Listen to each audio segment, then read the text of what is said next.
Northern Ireland, Western Scotland, as well as parts of Wales and Western England. And really things are going to get wetter and windier as Wednesday afternoon begins. The heaviest of the rain affecting Northern Ireland, southwest Scotland, northwest England, parts of Wales.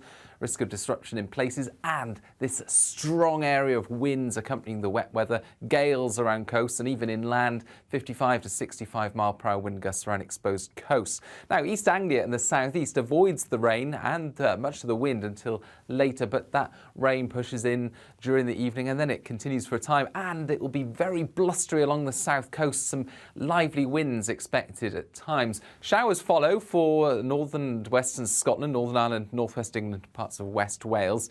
And of course, with that wind, it's going to be a mild night for most, but temperatures dipping into the mid-single figures in the north whilst staying in the teens across parts of the southeast. And it's in the southeast of England, East Anglia, along the south coast, where we'll see further wet weather at times during Thursday. It will come and go, I think, but likely to persist in places throughout the day. Showers following to many places further west and north. A fresh feel, I think, still breezy, but not as windy. And the wind's picking up, I think, later in the day around southwestern shores. And a cluster of particularly lively showers moves in from the southwest to affect parts of Wales, the south and southeast later of England. And these showers, well, they'll be accompanied by thunder and hail and gusty winds. So an awful lot of weather happening over the next couple of days. Quieter conditions on Friday with some sunshine, but more wind and rain on the way for the weekend.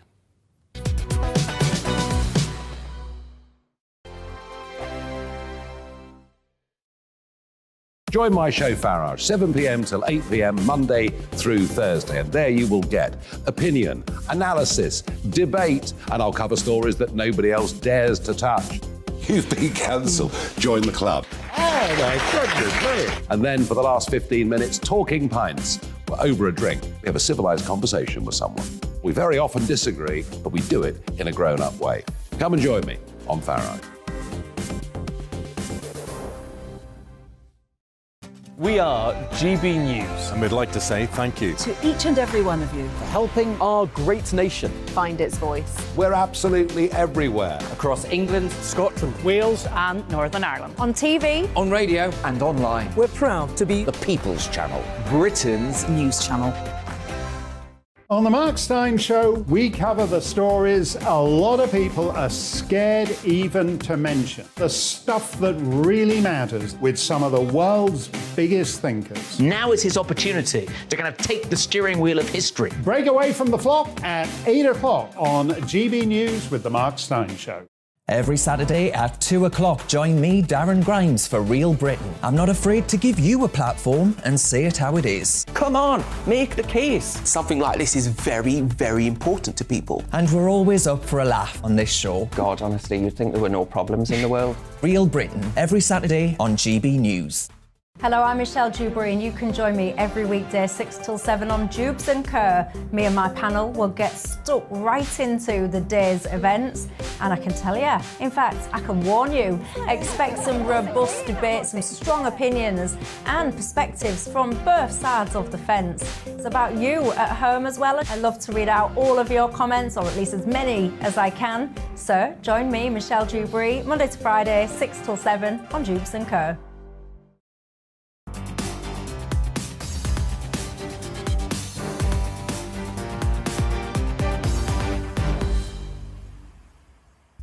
Hello and a very warm welcome to GB Newsday with me, Mark Longhurst. Rishi Sunak at the dispatch box in a few minutes' time for PMQs, going head-to-head once more with Keir Starmer, and after announcing yet another government U-turn.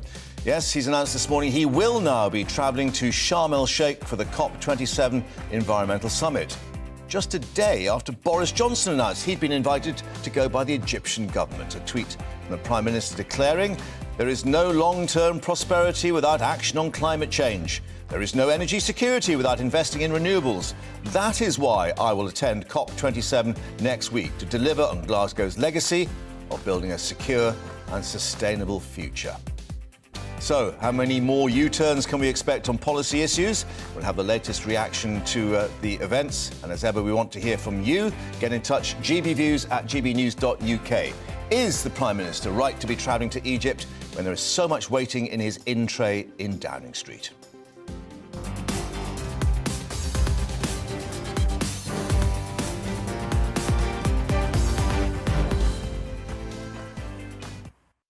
So, an obvious line of attack opening up for Sir Keir Starmer at PMQs, but what other clash points could there be? Migration, the economy, and get me out of here, I'm a celebrity MP. And before they nip off to the jungle, let's welcome Labour MP for Brighton Kemptown, Lloyd Russell-Moyle, and Conservative MP for Bracknell, James Sunderland. Gentlemen, welcome to you, and thanks for being with us. Maybe not nipping off to the jungle, but nipping off to the palm trees of Sharm el-Sheikh. Something that Labour and indeed Lib Dems have been pressing the government to do. Is it a screeching U-turn or a sensible road ahead? Well, it is a U-turn and it's a sensible road ahead at the same time. It should have been always the plan. Either the Prime Minister should have gone or they should have asked the King to go. The point of having a monarchy is that sometimes when the Prime Minister is engaged on policy matters, you can have a King representing you on diplomatic matters, and you can still have high levels of head of state. The fact that they didn't want either was very strange. And I'm pleased and that this was Liz Truss originally saying that the King, suggesting the King shouldn't go. Well, I think, but if you suggest the King doesn't go, then the King doesn't go, doesn't it? You know, that's how our democracy works. But I think it's right that he turns around, and he is right, fundamentally. We led at the last COP, the climate change negotiations in Glasgow, and if we want to be energy secure, the only real and sensible way of being energy secure is also being low to no carbon. That is nuclear, renewables, and we need to be leading the way in that and leading the conversations so that our companies are getting the businesses for that as well when that is rolled out globally. James, welcome. Why is he so late to the party? Could it be that it was just yesterday that Boris Johnson announced he was going and suddenly Mr Sunak thought, I'd better get in quick?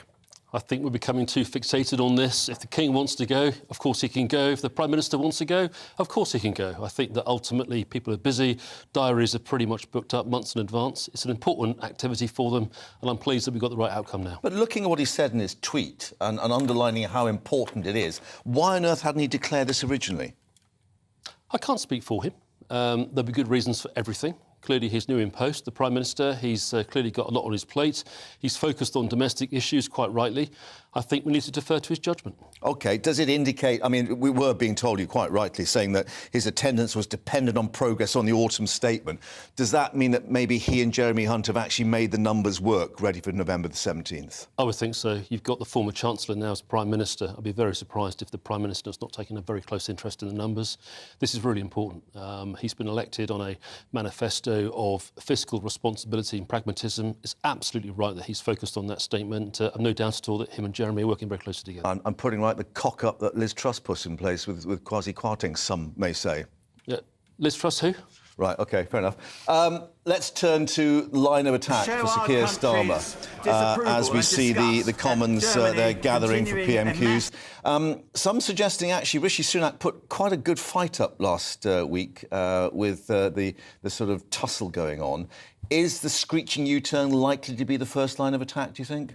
Well, I think you've got a few things. You've got the U-turn, you've got Suella, which is still rumbling on. Labour have now reported her to the financial ombudsperson because there was some financially sensitive details in that thing. And these 6 emails. That have ended up going awry. And there's, of course, the Matt Hancock kind of line around, is this an indication that the Conservatives have really given up on governing? And Conservative MPs have given up on their government, that they're flying around the world to take part in celebrity shows. And then I think there will be some lines, of course, around the budget. But the best Prime Minister's questions are ones where something comes out from left side and he brings something out to surprise both Rishi and us. Right, something up the sleeve to produce and sort of trump the card, yeah. Let's just reflect, as it's been raised, James, Australia, the jungle, and I'm a celebrity, or I'm an MP, get me out of here. What's your personal reaction to what Matt Hancock has done? Personally, he's an MP. He can make his own decisions. He's a backbencher. He's not in government in the sense he's not got a role. If he wants to go, fine. But my view is that it'd be great for the ratings. I'm sure ITV are very happy with it, and I'm sure he'll be given a very hard time in the jungle. But should he be paid during the time that he's in the jungle? Sorry for some suggestions. It could be up to £350,000. Although he said he will give some money to, I think, a children's hospice. Yeah, I mean that's a very fair point and a very different issue. Ultimately, he's lost the whip, and rightly so, in my view. He can't go as a Conservative MP if he's made the decision to go. We've got responsibilities as MPs. Quite clearly, he has responsibilities to his constituents. So, and he's still being paid an MP salary while he's there. No, of course, but that's an issue for him. And what I would say is that it's a decision he needs to take. What does he do with the money? Does he hand some of it back? Does he reimburse the Treasury? I don't know. That's for him to decide. What about his constituents? All the time he's down there in the jungle, they're not going to be able to go and see him at surgeries. They're not going to be able to put their various problems forward to him. Well, of course, it depends on how long he's there for. He could be voted out very early. I suspect not. But my personal view is that he'll have a staff working for him. He'll have an office. I've no doubt at all that he'll make sure that the full range of support is still available to his constituents. But I think the issue about money is a fair one. Right. And Lloyd, do you think it lowers the dignity of honourable and right honourable members of Parliament? Well, I think taking full-time second jobs does. And sitting the other side of the world in a jungle on a celebrity TV show is a full-time second job. There are some exceptions, you know, kind of my next-door neighbour, Maria Caulfield, Conservative MP, I disagree with her on a lot, but the fact that she does a weekend here or there in the hospital taking bloods and looking after people, I think is fine and acceptable. And that's public service. Exactly. If you're reality television is not public service. It's not public service, and you're being paid huge amounts for a fee for that, even if you're going to donate some of it. So I do think there is a problem there. If he had done it again in the recess holidays, it could have been slightly different. But the fact that this is going to be also when MPs are meant to be voting, meant to be deliberating on legislation, I don't think that that should be allowed. And that's why Labour's talked about banning full-time second jobs and banning other forms of second jobs and allowing only ones where it's around public service or it's around very incidental work that you could do feasibly on the weekend. The argument against that, of course, is that outside expertise, and of course you've got military service yourself, helps to actually widen and broaden the horizons of the chamber and the debate in the Commons. If we're going back to Owen Paterson, of course, it's entirely right. The government made a decision to ban paid lobbying. That's right. Nobody would argue with that. I think in terms of second jobs, I think that, let's not regulate for the sake of doing so.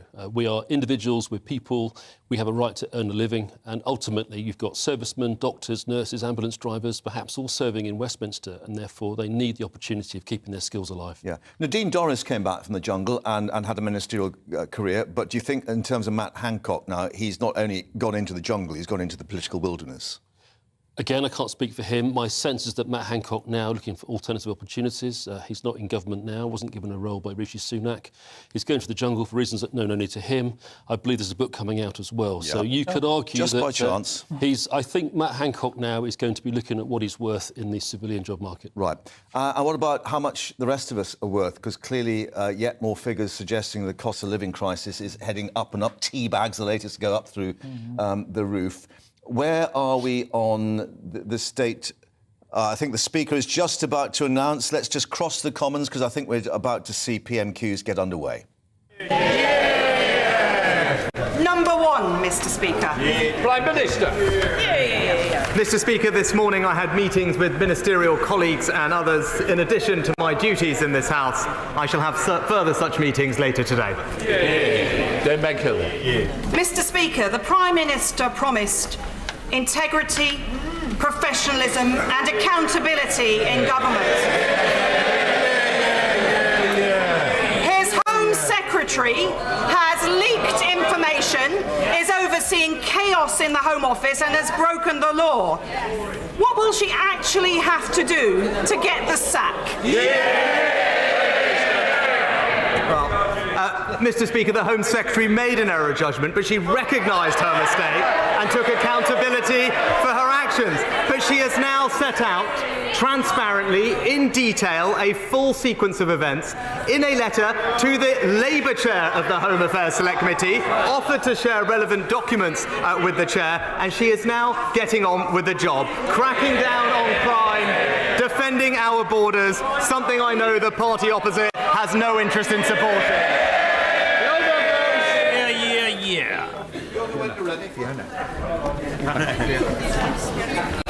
My 19-year-old Congleton constituent, Mary, who has been in care much of her life, has worked long and hard by childminding and in other ways to save £3,600 to help support herself at university.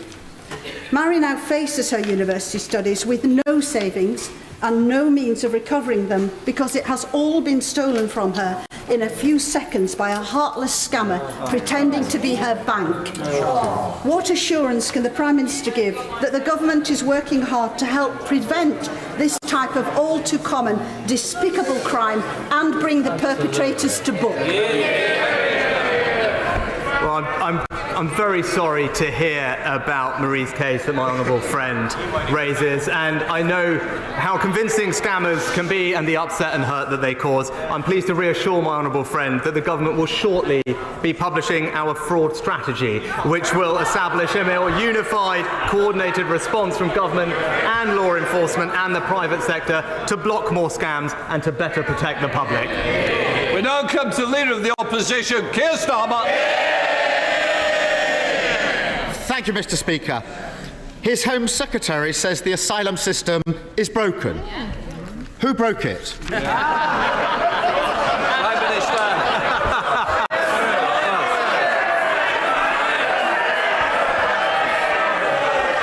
Well, Mr. Speaker, let's just we can look at the record on migration policy. Let's look at it. What did we on this side of the House do? We gave the British people a referendum on Brexit. We delivered Brexit. We ended the free movement of people, Mr. Speaker. That's our record on migration policy. It's not something the honourable gentleman supported. He opposed it at every turn, and it's not what the British people want. No one wants open borders on this side of the House. They've lost control of the borders on their side of the House. Mr. Speaker, four Prime Ministers in 5 years, and it's the same old, same old. He stands there and tries to pass the blame. If the asylum system is broken, and his lot have been in power for 12 years, how can it be anyone's fault but theirs? Mr. Speaker, people rightly want to see us getting a grip of migration in our borders. But look, let's look at the record. Let's look at the record. The right honourable gentleman, he voted against the Nationality and Borders Bill. He said he would scrap the Rwanda partnership. He opposed the ending of free movement of people. Look, border control is a serious, complex issue. But not only does the party opposite not have a plan, they have opposed every single measure we have taken to solve the problem. You can't attack a plan if you don't have a plan. We voted against it because we said it wouldn't work, and it hasn't worked. He says he's getting a grip, he's got a plan. So let's have a look at that plan. The Rwanda deal was launched in April. It cost the taxpayer £140 million and rising. The number of people deported to Rwanda is 0. Since then, 30,000 people have crossed the channel in small boats. It's not working, is it? He hasn't got a grip. Mr. Speaker, we on this side of the House are clear that we want to defend our borders. When the Shadow Home Secretary this weekend was asked, she couldn't answer a simple question if the party opposite was in favour of higher or lower migration. It's that simple. The Home Secretary and I, when it comes to tackling on migration, reducing migration, we are on the same page. That party's policy, it's a blank page, Mr. Speaker. Mr. Speaker, blame others, deflect, attack on something else. So much the new age of accountability. Of all the people who arrived in small boats last year, how many asylum claims have been processed? Prime Minister. Mr. Speaker, we do need. Mr. Speaker, not enough is the answer, very straightforwardly. Not enough. And that's what we're going to fix. But the honourable gentleman raises this question. What are we doing? We've increased the number of processing officials by 80%. We are putting an extra 500 more by next March. But if he really was serious about fixing this problem, then he would acknowledge that we do need to tackle the issue of people putting spurious claims, spurious, repeated, last-minute claims to frustrate the process. That's how we'll tackle the system. So why then did he vote against the Nationality and Borders Act, which deals with it? Mr. Speaker, he says not enough. You could say that again. It's 4%. 4% of people arriving in small boats last year had their asylum claim processed. According to the bookies, the Home Secretary has a better chance of becoming the next Tory leader than she has of processing an asylum claim in a year. And he talks about numbers. They're only taking half the number of asylum decisions that they used to. That's why the system is broken. 4,000 people at the Manston Air Force Base, massively overcrowded, all sorts of diseases breaking out. So, did the Home Secretary receive legal advice that she should move people out? Yes or no? Prime Minister. Mr. Speaker, the right honourable gentleman is very fond of reminding us that he used to be the former Director of Public Prosecutions, so he knows the government's policy on commenting on legal advice. But what I can say is a significant action that the Home Secretary has taken to fix the issue. Since September, 30 more hotels with 4,500 new beds, appointing a senior general to control the situation at Manston, and indeed increasing the number of staff there by almost a half, Mr. Speaker. These are significant steps to demonstrate that we are getting a grip of this system. But this is a serious and escalating problem. We will make sure that we control our borders, and we will always do it fairly and compassionately, because that's the right thing. Mr. Speaker, he talks about my time as Director of Public Prosecutions. I prosecuted people smugglers. He can't even get an asylum claim processed. I think the answer to the question whether the Home Secretary received legal advice to move people out of Manston is yes. He just hasn't got the guts to say it. He did a grubby deal with her, putting her in charge of Britain's security just so he could dodge an election. She's broken the ministerial code, lost control of a refugee centre, and put our security at risk. She did get one thing right. She finally admitted that the Tories have broken the asylum system. Criminal gangs running amok, thousands crossing the channel in small boats every week, hardly any claims processed. So why doesn't he get a proper Home Secretary, scrap the Rwanda gimmick, crack down on smuggling gangs, end the small boat crossings, speed up asylum claims, and agree an international deal on refugees? Start governing for once and get a grip. Mr. Speaker, the right honourable gentleman. Front rows. Can we just calm it down a little? I do want to hear the replies. Covering your mouth's not helpful to me or you. Come on, Prime Minister. Mr. Speaker, the right honourable gentleman rightly raised the topic of national security, because it is important. But this is the person who in 2019 told the BBC, and I quote, "I do think Jeremy Corbyn would make a great Prime Minister."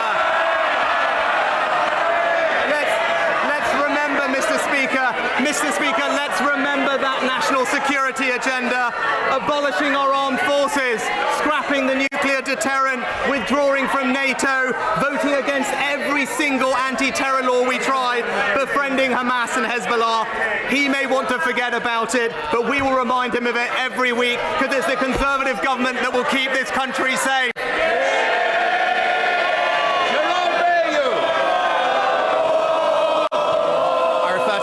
Of interest. Mr. Speaker, right now we are suffering the worst outbreak of avian flu ever recorded. Hundreds of thousands of birds are being destroyed to stem the spread of this terrible disease. The government's acted quickly to bring forward compensation for live birds culled to 48 hours after confirmation of disease. But even this short delay is causing significant losses to farmers in Broadland as the disease wreaks havoc to flocks. Dead birds are not compensated. Today is Back British Farming Day. Will my right honourable friend take this opportunity to back British farmers and agree compensation for all affected birds from the date when disease is confirmed? Prime Minister. Mr. Speaker, as someone who represents a very rural and farming community, it is a great pleasure to back British Farming Day and join with colleagues on all sides of the House in doing so. But my honourable friend is right to highlight that outbreaks of avian flu this year are on track to be some of the worst on record. That's why we've toughened up biosecurity measures on poultry farms, and I can say to him that we have confirmed we will now pay compensation from the outset of planned culling rather than at the end, a request that I know he and the farming sector will warmly welcome. Leader of the SNP, Ian Blackford. Thank you, Mr. Speaker. In May of this year, the new Prime Minister told this chamber, and I quote, "I can reassure the House that next year's benefits will be uprated by this September CPI and the triple lock will apply for the state pension." But last week, the Prime Minister repeatedly refused to say if he would keep to a promise that he made only 5 months ago. Prime Minister, people don't need to hear any more spin about compassionate conservatism. People just need a straight answer to a simple question. Will he keep his promise and lift benefits and pensions in line with inflation? Minister. Well, Mr. Speaker, we do now have an excellent new Chancellor, and I'm looking forward to his autumn statement in a couple of weeks. It wouldn't be right to comment on individual policy measures before then, but I think everyone knows we do face a challenging economic outlook and difficult decisions will need to be made. But what I would say is that we will always, as my track record as Chancellor demonstrates, have fairness and compassion at the heart of everything we do. Mr. Speaker, it was a very simple question asking for the Prime Minister to reiterate what he promised just 5 months ago. For the second week running, he still won't give a straight answer to the most vulnerable that require support. The Prime Minister keeps telling us that difficult decisions need to be made. But austerity 2.0 isn't a difficult decision. It is what it has always been, a Tory political choice to hit the poorest hardest.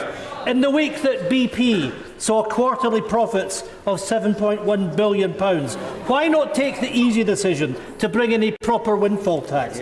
Why not take the easy decision to reinstate the cap on bankers' bonuses? Why not take the easy decision to scrap the non-dom tax avoidance? And with all that new revenue, why not stand up today and take the easiest decision of all, to protect those most in need and increase benefits and pensions in line with inflation?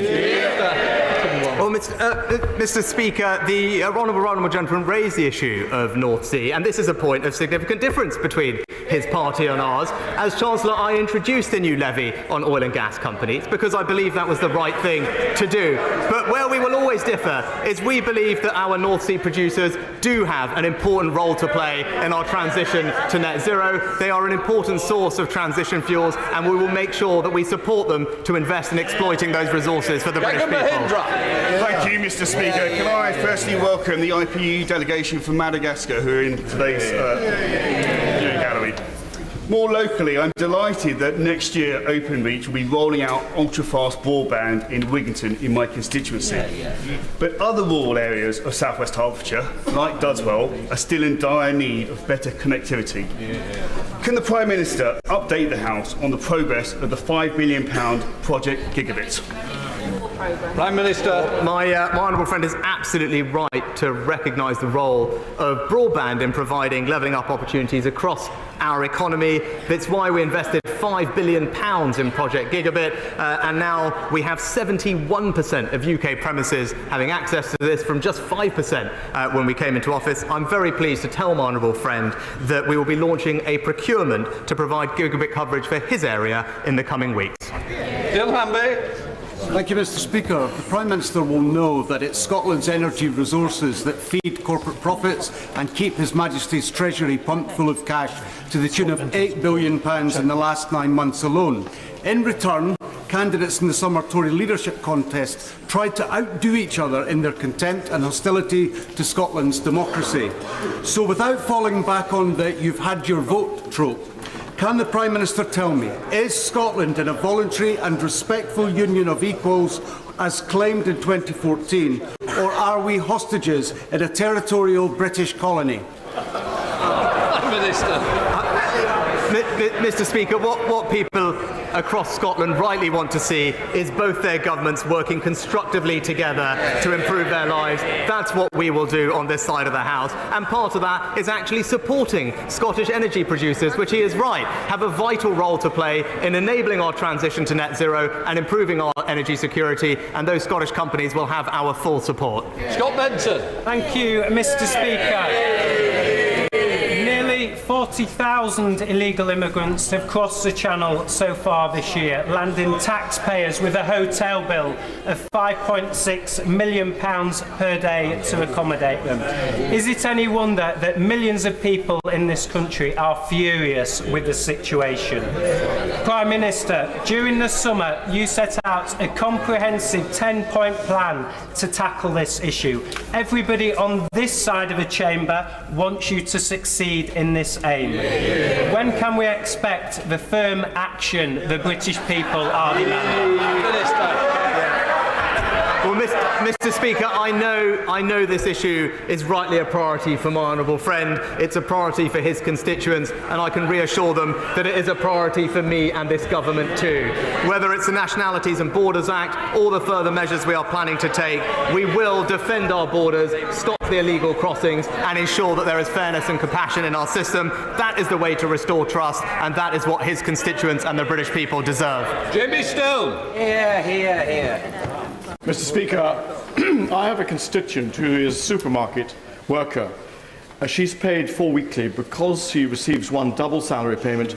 There's 1 month of the year where she receives no universal credit. Normally not an issue, Mr. Speaker. However, because universal credit is linked to the cost of living payment, my constituency now no longer qualifies for the £320 that could see her through the very worst of a cold Highland winter. What could the Prime Minister do to mend this gap in the cost of living support? Prime Minister. Mr. Speaker, what I can tell the honourable gentleman is we also provided discretionary funding, which was provided through Barnett to the Scottish Government, especially to deal with cases like the one that he raised. But we'd be very happy if he wants to write to us with the constituents' details to look into it. But discretionary funding was made available, but especially for cases like that. Thank you, Mr. Speaker. I was visited at one of my surgeries in Broxtowe by my constituent, Aaron Horsey. In his arms was his 3-week-old newborn baby, Tim. Aaron's wife, Bernadette, tragically passed away whilst giving birth to Tim. Aaron came to see me regarding the disparity that exists over shared parental leave.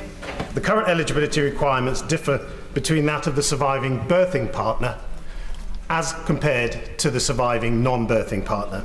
And this meant in Aaron's case he was not entitled to leave to raise his son. Would the Prime Minister ensure that both my constituent and I can meet with the relevant minister to make sure that we move towards a future where parents are not in this position? Prime Minister. Well, I know the whole House will join me in extending our condolences to Aaron following the tragic loss of his wife, and I thank my honourable friend for raising this issue. Employed parents can benefit from statutory support depending on personal circumstances. I'm very concerned to hear that that is not happening in this case, and I will of course ensure that he gets a meeting with a relevant minister as soon as possible to resolve this issue. Deirdre Brown.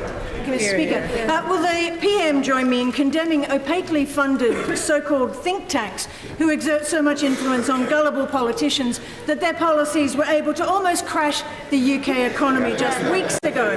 Open Democracy reports a former member of the Charity Commission board has called for the Institute of Economic Affairs to be stripped of its charitable status, saying the very purpose of the IEA, shrinking the state, is political. Is it right this body receives charitable tax status? And will the PM meet with me to discuss the influence bodies such as the IEA exert on politicians, including what influence they still have with him? Well, Mr. Speaker, obviously charitable status is a matter for the Charities Commission, but more generally, I actually do believe in free speech and vibrant debate of ideas. That is a good thing, and we should do absolutely nothing to stamp it out, even when we disagree with it. Dr. Julian Lewis.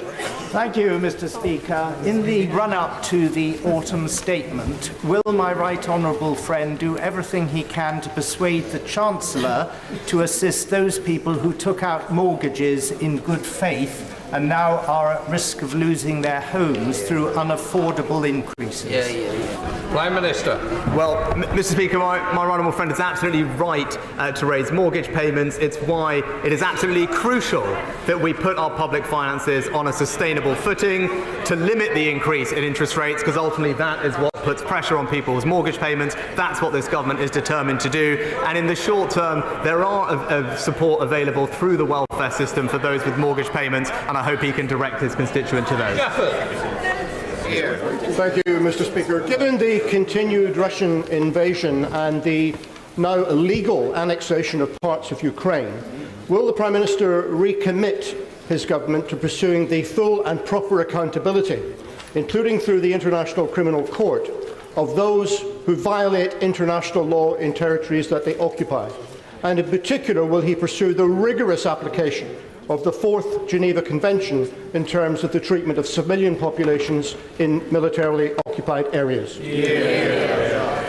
The honourable gentleman for his question, which is absolutely right. I can confirm we will continue with the policy that the previous government put in place, and I think it's something that we can be proud of, that we provided, I think, the earliest technical support to gather evidence to put cases together for future prosecutions at the ICC. We will continue to gather evidence, provide support to the Ukrainians, because he's absolutely right. What we are hearing is abhorrent, it's wrong, and those who are conducting these things must be held to account. Simon Hall.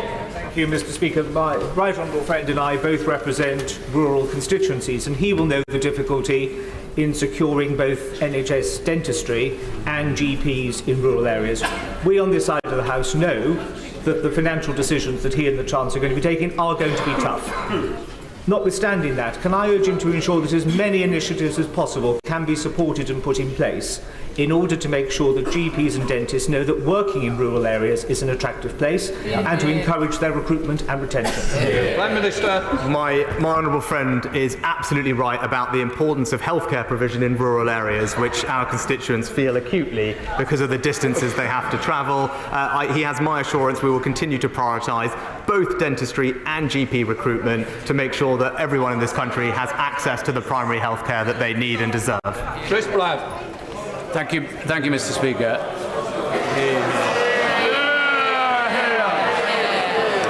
I'm not going to be bullied into silence by anybody in this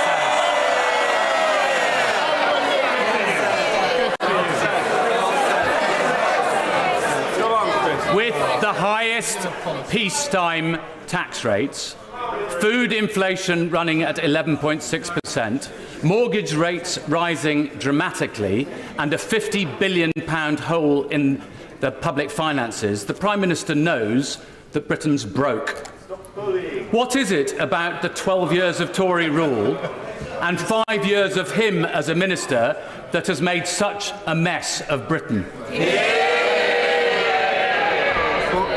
Mr. Speaker, when it comes to the economy, the honourable gentleman just failed to mention the single biggest cause of the challenges that we face right now, which is absolutely the aftermath of a global pandemic, which has affected supply chains across the world, and an illegal war being conducted by Putin, which is leading to high energy prices. These are the root cause of the challenges we are facing. The challenges we are facing are global in nature. It is wrong to say that they are particular to this country now, and we will, of course, do what we always do on this side of the House, deliver a strong economy for the British people. Thank you, Mr. Speaker. In last summer's heatwave, people across Essex witnessed terrible fires. And last month in Ethiopia, I witnessed the horrific climate change-driven drought that is forcing millions of people across the Horn of Africa to the brink of famine. I've discussed climate change with my right honourable friend. I know he cares, and it's great that he's going to Sharm el-Sheikh. But we, the UK, brought the world to Glasgow for COP26. It's vital that we remain world leaders on climate change change. So please confirm this government will fulfil the promises that we, the UK, made in Glasgow. Minister. Well, can I thank my honourable friend for her work and role that she has played in us championing the fight against climate change. And I agree with her. There is no long-term prosperity without action on climate change, and there is no energy security without investment in renewables. That's why I will attend COP27 next week to deliver, Mr. Speaker, on Glasgow's legacy of building a secure, clean and sustainable future. Thank you, Mr. Speaker. While the Prime Minister was secretly recorded boasting to friends that he had helped divert money away from deprived areas like Coventry towards wealthy areas, staff of Coventry's hospital are still paying £600 a year to park at work. So when will the Prime Minister stop hammering working people in my community? Well, Mr. Speaker, I think the Honourable Lady was asking about car parking in NHS hospitals, if I'm understood her rightly. We did introduce temporary free car parking during the pandemic. That was the right thing to do. And now all NHS trusts that charge for parking have implemented our free parking manifesto commitment for those in the greatest need, including hard-working NHS staff who work overnight. Mr. Speaker, on Back British Farming Day, will the Prime Minister recognise with all members of the House the important role that farmers take and recognise that public money for public good means producing food in this country? But could he also recognise the value that our trade deals are doing in allowing us to export our high-quality produce around the world, in particular the Australia Agreement, where a member of this House will be able to enjoy a certain delicate cut in his bush trucker trials? Well, Mr. Speaker, I agree with my honourable friend. British farmers are indeed the lifeblood of our nation. I join him in celebrating their contribution. I agree with him we need to prioritise food security, and he is right to champion free trade deals. They open up new markets and new opportunities for great British produce, and we will continue to open up more markets for our farmers everywhere. Mr. Speaker, can I welcome the first Prime Minister from Yorkshire for a very long time, but and I'm trying to be kind to him this morning. Isn't it the fact that since he resigned as Chancellor of the Exchequer on the 5th of July, we've had the most turbulent economic and political disaster in our country than any of us can remember? And when he reflects on that, will he also think why, when he was the Chancellor of the Exchequer, he did not help ordinary working people as well as he could?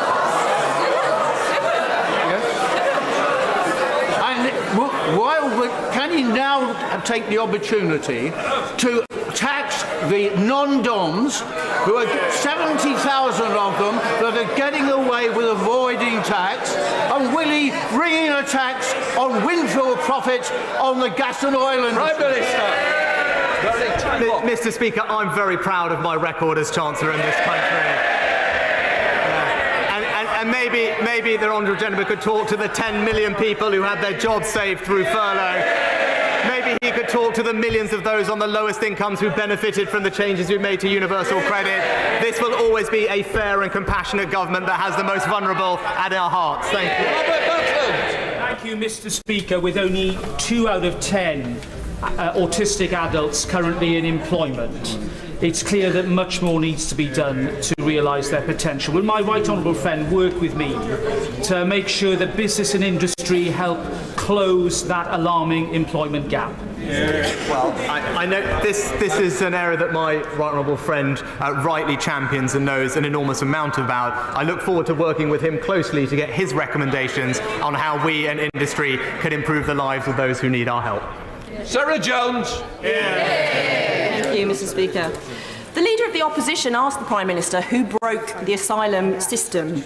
He dodged the question. The truth, Mr. Speaker, is that the backlog is now so great, decision-making so collapsed, and returns so low, at a tenth of what they used to be, that the criminal gangs have a business model to die for. Whose fault is that?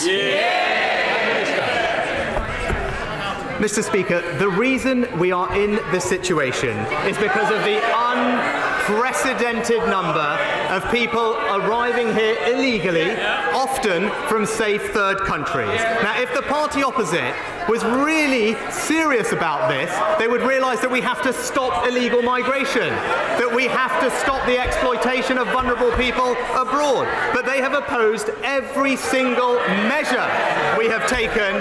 They're not serious about this problem because they don't think it matters. Tom Hunt! Very much, Mr. Speaker. Both myself and many of my constituents remember fondly the Prime Minister's visit to Ipswich when he was Chancellor of Exchequer. We spoke about levelling up and he made it clear to me levelling up isn't just about one part of the country, it's a national mission. Yeah. Therefore, does the Prime Minister agree that a great way to show people of Ipswich this would be supported by a levelling up fund bit to get Ipswich active, £18 million, £15 million for Gaines Resort Centre, £3 million for the outdoor Lido in Broomhill?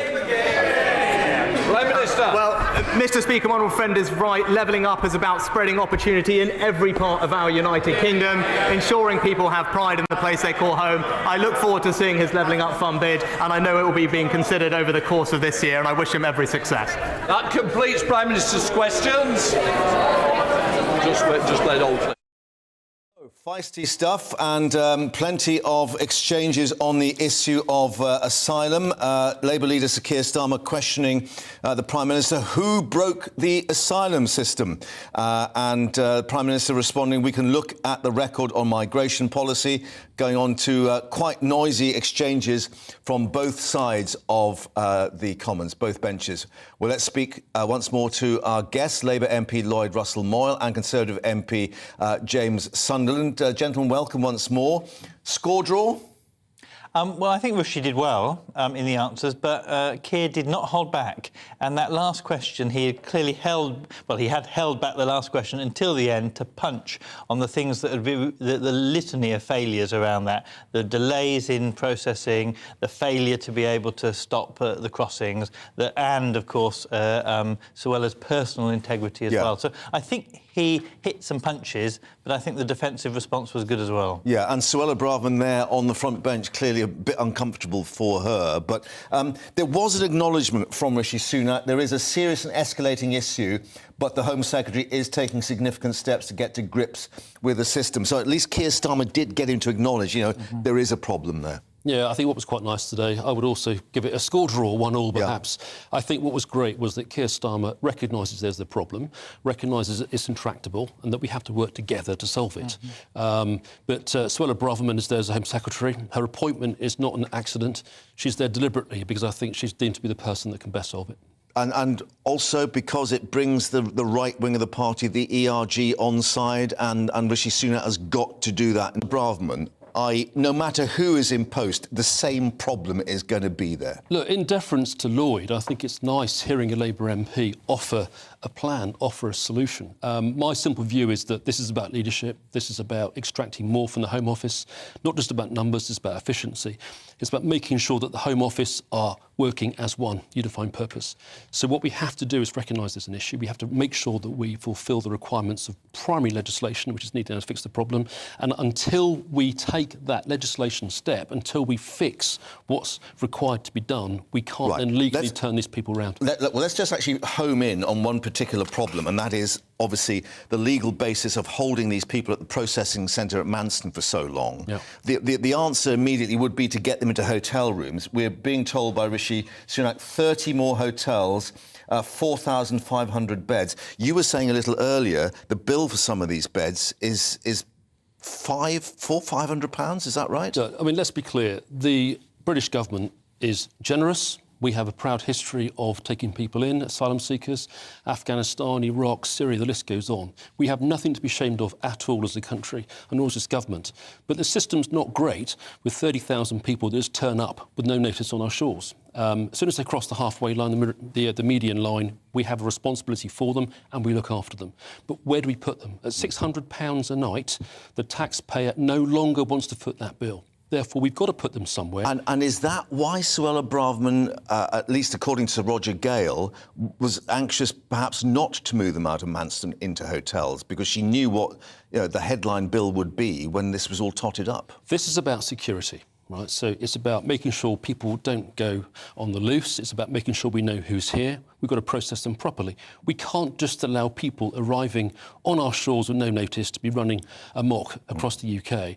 You know, giving them hotel rooms is not the answer. Giving them beds in people's houses is not the answer. We've got to process them and quickly, and then if they're not entitled to be here, we just send them back. Yeah. It is interesting, with the Ukrainian scheme, the British people were extremely generous and willing. Why don't we look at having other schemes like that, where rather than costing the taxpayer huge amounts of money, we can engage the British public in it, and actually also then it again means, with the Ukrainian scheme, you had to apply before you arrived to get those special benefits of the support. If you do that, you incentivise the right routes, but also you reduce the cost of the taxpayer. If you're coming from Iraq or from Afghanistan, what access do you have to all that sort of diplomatic channel? You're literally fleeing and paying money to people traffickers and smugglers to get you across Europe. If you're in Iraq, in Erbil, we have a consulate there, and I've visited it many times.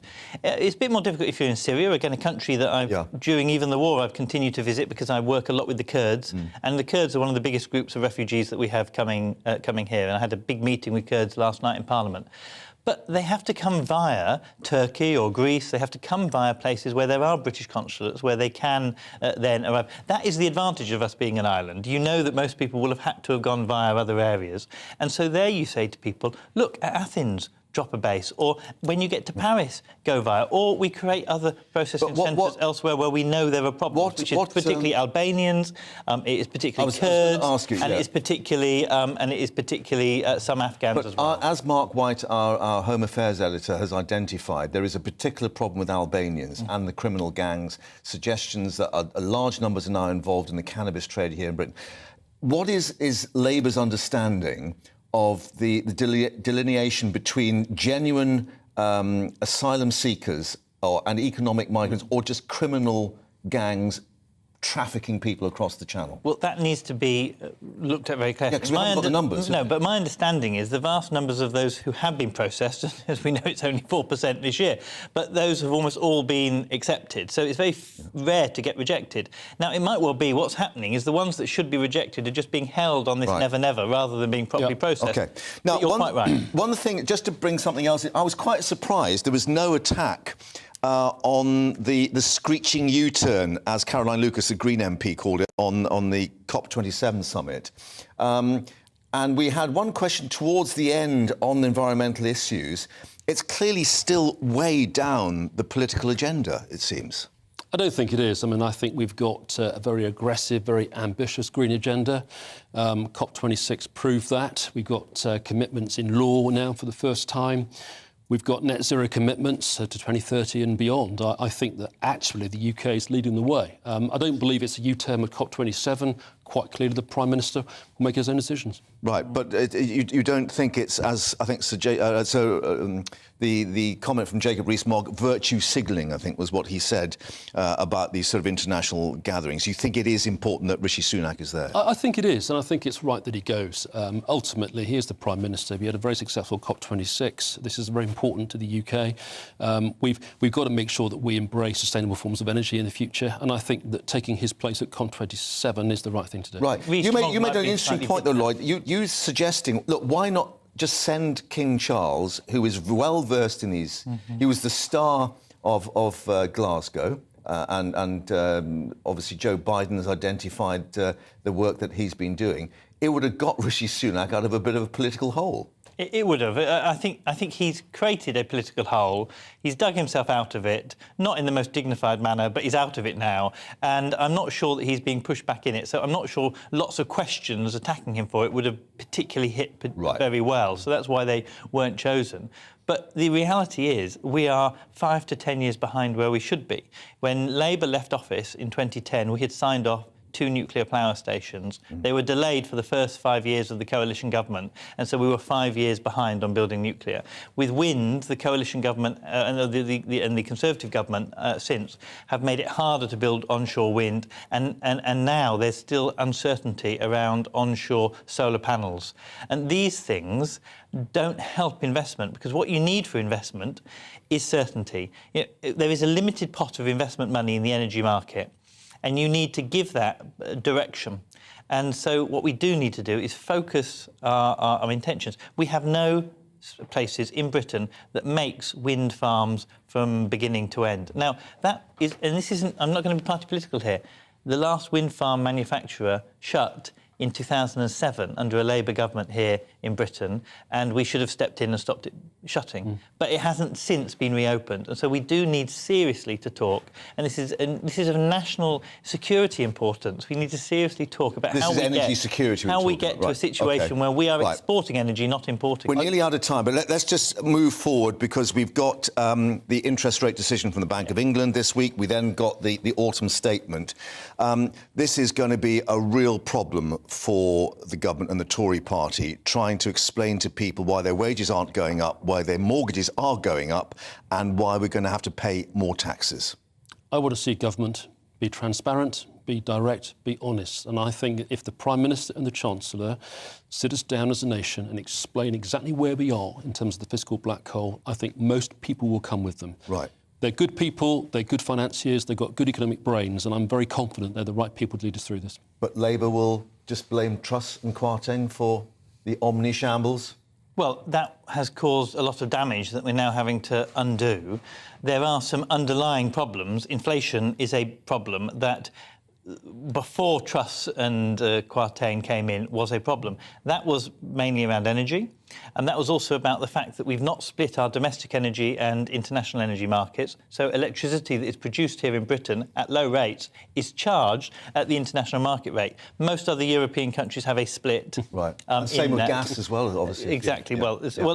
Electricity is charged at the gas rate, at the international gas rate. It's totally bonkers, really. And so those splits need to happen to bring down the inflationary pressures. So there are things that can still be done. Right. But the problem is, once you have lost billions, you can't just magic it back. I find myself in the very unfamiliar territory of agreeing with my friend Lloyd. I was just going to say thank you both gentlemen for being here, because I am going to declare a score draw here in the studio as well, which is a great way to end. But thanks for being with us for PMQs. Thank you. Thanks too for you being with us for PMQs. More to come with Olivia Utley, our political correspondent down at Westminster. Reaction as we get it.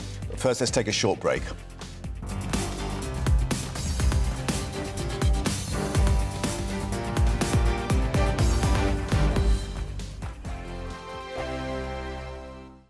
Hi there, it's Stephen and Anne.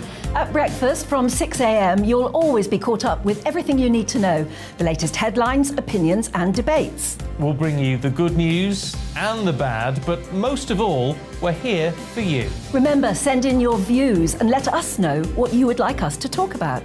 That's because we're your news channel. And every morning at 6 a.m, it's breakfast on GB News.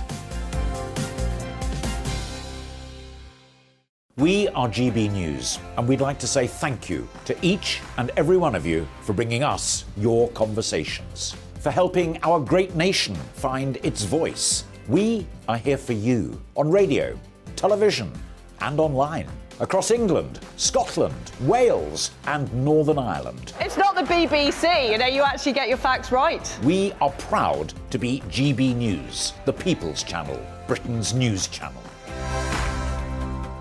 Join me, Nana Akua, on Friday, Saturday and Sunday afternoons on GB News. Expect fiery debate and passionate discussion as me and my panel tackle some of the biggest topics hitting the headlines. It's a place for everyone's opinion. No one gets cancelled, but no one gets an easy ride. Oh, she's on it today! Be ready for conversations that are fierce, frank, and of course, fun. Every Friday, Saturday and Sunday afternoon from 4 p.m. on GB News. On Mark Dolan tonight, we have a simple plan, which is to inform, stimulate and entertain in equal measure. It's all about getting your opinions on the national television airwaves. I love my viewer emails, mark@gbnews.uk. So do join me every Friday, Saturday and Sunday for big guests, big opinions and a big presenter. 6'5", don't you know? See you then on GB News.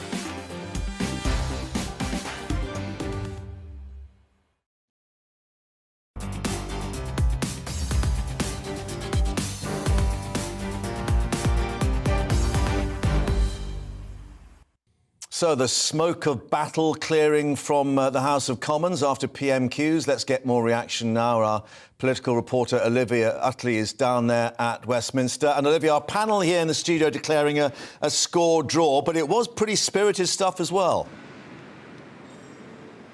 It was spirited stuff, and from the people I've been talking to, everyone's quite interested that Starmer went so hard there on immigration. In former days, the Labour Party has been seen as the weaker party on immigration, and definitely under Corbyn, the focus would have been on what migrants are suffering in the Manston Centre. Instead, Keir Starmer was very, very bold about defending Britain's borders, but felt a little bit as though Labour had managed to steal the Tories' clothes. It was also quite interesting the extent to which Starmer focused on Suella Braverman's performance as the Home Secretary. He clearly feels that Braverman and Sunak's political futures are now wound up together, and without Braverman, Sunak would lose the right of the party and therefore wouldn't be in a very fit state to govern. There are those close to Sunak who think that that's not the case, who think that by giving Braverman the opportunity, Sunak has sort of done his bit. And if Braverman fails to solve this crisis and becomes hoisted by her own petard, then it won't really be Sunak's problem. But actually, from the people I've been talking to, they say that their constituents feel that ultimately it's the Prime Minister who is responsible for the immigration crisis. And if Rishi Sunak isn't seen to fix it, then it's him who's going to bear the brunt of the blame across the country. Well, let's just remind ourselves, Olivia, of the key exchanges and we'll come back and talk more. Let's get a reminder now of what happened in the chamber. His Home Secretary says the asylum system is broken. Who broke it? Mr. Speaker, we can look at the record on migration policy. Let's look at it. What did we on this side of the House do? We gave the British people a referendum on Brexit. We delivered Brexit. We ended the free movement of people, Mr. Speaker. That's our record on migration policy. It's not something the honourable gentleman supported. He opposed it at every turn, and it's not what the British people want. The Rwanda deal was launched in April. It cost the taxpayer £140 million and rising. The number of people deported to Rwanda is 0. Since then, 30,000 people have crossed the channel in small boats. It's not working, is it? He hasn't got a grip. Mr. Speaker, we on this side of the House are clear that we want to defend our borders. When the Shadow Home Secretary this weekend was asked, she couldn't answer a simple question if the party opposite was in favour of higher or lower migration. It's that simple. The Home Secretary and I, when it comes to tackling on migration, reducing migration, we are on the same page. That party's policy, it's a blank page, Mr. Speaker. I think the answer to the question whether the Home Secretary received legal advice to move people out of Marsden is yes. He just hasn't got the guts to say it. He did a grubby deal with her, putting her in charge of Britain's security just so he could dodge an election. She's broken the ministerial code, lost control of a refugee centre and put our security at risk. She did get one thing right. She finally admitted that the Tories have broken the asylum system. Criminal gangs running amok, thousands crossing the channel in small boats every week, hardly any claims processed. So why doesn't he get a proper Home Secretary, scrap the Rwanda gimmick, crack down on smuggling gangs, end the small boat crossings, speed up asylum claims and agree an international deal on refugees? Start governing for once and get a grip. Mr. Speaker, the right honourable gentleman rightly raised the topic of national security, because it is important. But this is the person who in 2019 told the BBC, and I quote, "I do think Jeremy Corbyn would make a great Prime Minister."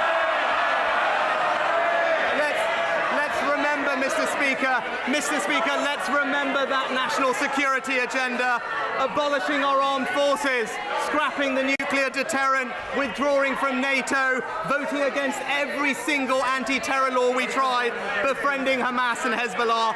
He may want to forget about it, but we will remind him of it every week, because it's the Conservative government that will keep this country safe. So, noisy stuff in the Commons. Let's go back to the calm of Olivia outside Westminster now. Olivia, a pretty strategic attack by Keir Starmer. Interesting, nothing about screeching U-turns over the COP summit in Egypt, and nothing about going off to the jungle to eat the nether regions of kangaroos. No, he clearly feels like the immigration problem is the biggest and most important concern facing Rishi Sunak. Some people I've spoken to have said that actually Starmer showed good political nous there, avoiding the COP27 issue, which some people feel is just a sort of Westminster bubble problem. Going so hard there on immigration, he really did put Sunak on the back foot. Sunak did a slick little manoeuvre, which you may have noticed, where he tried to sort of conflate legal immigration and the defence of our borders and Brexit and free movement with illegal immigration, small boats and asylum migrant processing. Those two things, of course, are very different, and it didn't really feel like it held too well with Conservative MPs, because then when Sunak went down his Jeremy Corbyn line, Jeremy Corbyn is a threat to national security, but Keir Starmer campaigned for him, I noticed it didn't land quite as well as it did last week on the Tory party benches. So it felt like that sort of forensic attack, which, as we know, Keir Starmer, the former lawyer, is very, very good at, worked pretty well for him this week, and I think we can expect to see more of that in the weeks ahead. OK, Olivia, for the moment, thank you indeed for that. But let's just bring you up to date with a bit of breaking news on the political front from the Edenbridge Bonfire Society in Kent. And their effigy for Bonfire Night this year is an 11-metre-high Liz Truss with a laughing lettuce on her shoulder. This just coming through. And apparently they also have a leavers card, a copy of the Guinness Book of Records in reference to her record as the shortest-serving MP. And she is mounted on a box with the words, "Oh dear, oh dear, oh dear, packaging limited." So some humour, at least, on the political front. Plenty of your views coming in. Susan, in touch. I've been watching Sunak on Prime Minister's questions. I wish Keir Starmer would tear this man down. We definitely need a general election. Sean, now I'm disappointed because he's decided to go to COP27. He could have sent the Environmental Secretary instead. Keep the views coming. We'll keep reacting to those as well. Weather for you next. Hello, I'm Aidan McGivern from the Met Office. More lively weather to come today, with further bouts of heavy rain moving in from the west, accompanied by strong gusty winds, and then further heavy showers following that. An area of low pressure currently deepening to the west of the UK is on its way. It's already bringing that wet weather into Northern Ireland, Western Scotland, as well as parts of Wales and Western England. And really things are going to get wetter and windier as Wednesday afternoon begins. The heaviest of the rain affecting Northern Ireland, southwest Scotland, northwest England, parts of Wales. Risk of disruption in places, and this strong area of winds accompanying the wet weather, gales around coasts and even inland, 55 to 65 mile/hour wind gusts around exposed coasts. Now, East Anglia and the southeast avoids the rain and much of the wind until later, but that rain pushes in during the evening and then it continues for a time, and it will be very blustery along the south coast. Some lively winds expected at times. Showers follow for northern and western Scotland, Northern Ireland, northwest England, parts of West Wales. And of course, with that wind, it's going to be a mild night for most, but temperatures dipping into the mid-single figures in the north whilst staying in the teens across parts of the southeast. And it's in the southeast of England, East Anglia, along the south coast, where we'll see further wet weather at times during Thursday. It will come and go, I think, but likely to persist in places throughout the day. Showers following to many places further west and north.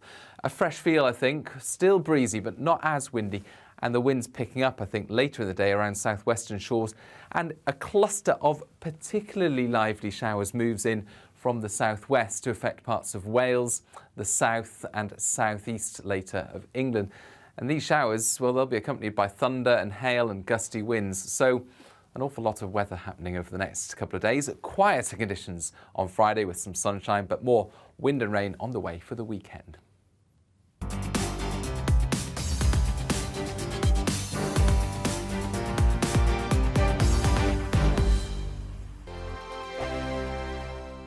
Join my show Farage, 7 p.m. till 8 p.m. Monday through Thursday. And there you will get opinion, analysis, debate, and I'll cover stories that nobody else dares to touch. You've been cancelled. Join the club. Oh, my goodness. And then for the last 15 minutes, talking pints. We're over a drink. We have a civilised conversation with someone. We very often disagree, but we do it in a grown-up way. Come and join me on Farage. We are GB News. And we'd like to say thank you To each and every one of you. for helping our great nation Find its voice. We're absolutely everywhere. Across England, Scotland, Wales and Northern Ireland. On TV, On radio, And online. we're proud to be The People's Channel. Britain's News channel. On the Mark Steyn Show, we cover the stories a lot of people are scared even to mention. The stuff that really matters with some of the world's biggest thinkers. Now is his opportunity to kind of take the steering wheel of history. Break away from the flock at 8 o'clock on GB News with the Mark Steyn Show. Every Saturday at 2 o'clock, join me, Darren Grimes, for Real Britain. I'm not afraid to give you a platform and say it how it is. Come on, make the case. Something like this is very, very important to people. And we're always up for a laugh on this show. God, honestly, you'd think there were no problems in the world. Real Britain, every Saturday on GB News. Hello, I'm Michelle Dewberry and you can join me every weekday 6 till 7 on Jubes and Kerr. Me and my panel will get stuck right into the day's events and I can tell you, in fact, I can warn you, expect some robust debate, some strong opinions and perspectives from both sides of the fence. It's about you at home as well. I love to read out all of your comments, or at least as many as I can. So join me, Michelle Dewberry, Monday to Friday, 6 till 7 on Jubes and Kerr.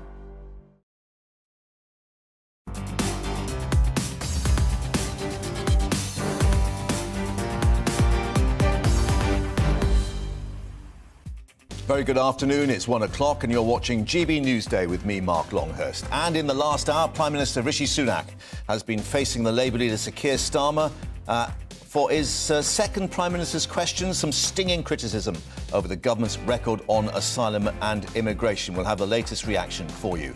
Also coming up this hour, live outside the home of the man thought to be behind the firebombing in Dover at the weekend, police calling it a hate attack rather than a terrorist incident. But what do local people there think? And the price of a good old-fashioned British cup of tea has shot up.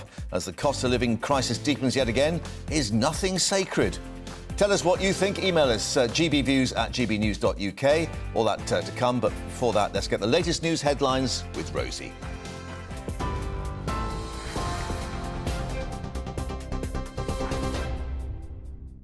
A very good afternoon to you. Just 1 minute past 1. I'm Rosie Wright, keeping you up to date on GB News.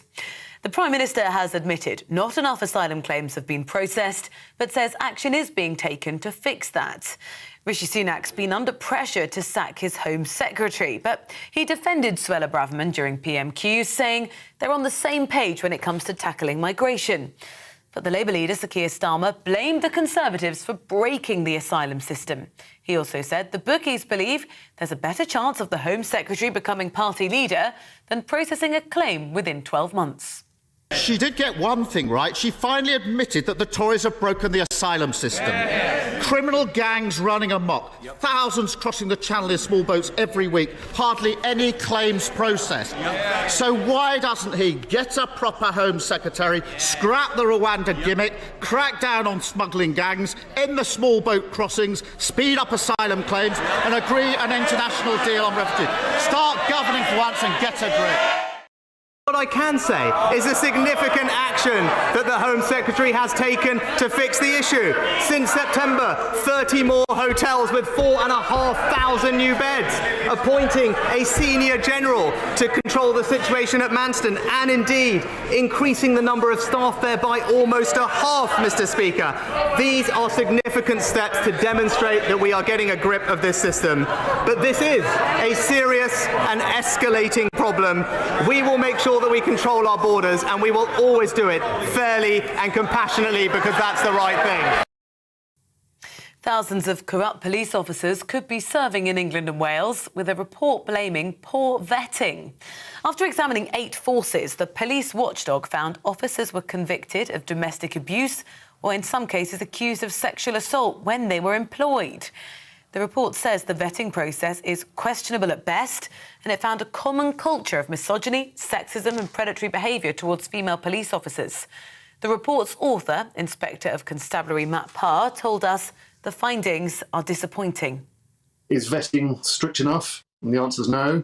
That means there's a too great a chance of the wrong people joining.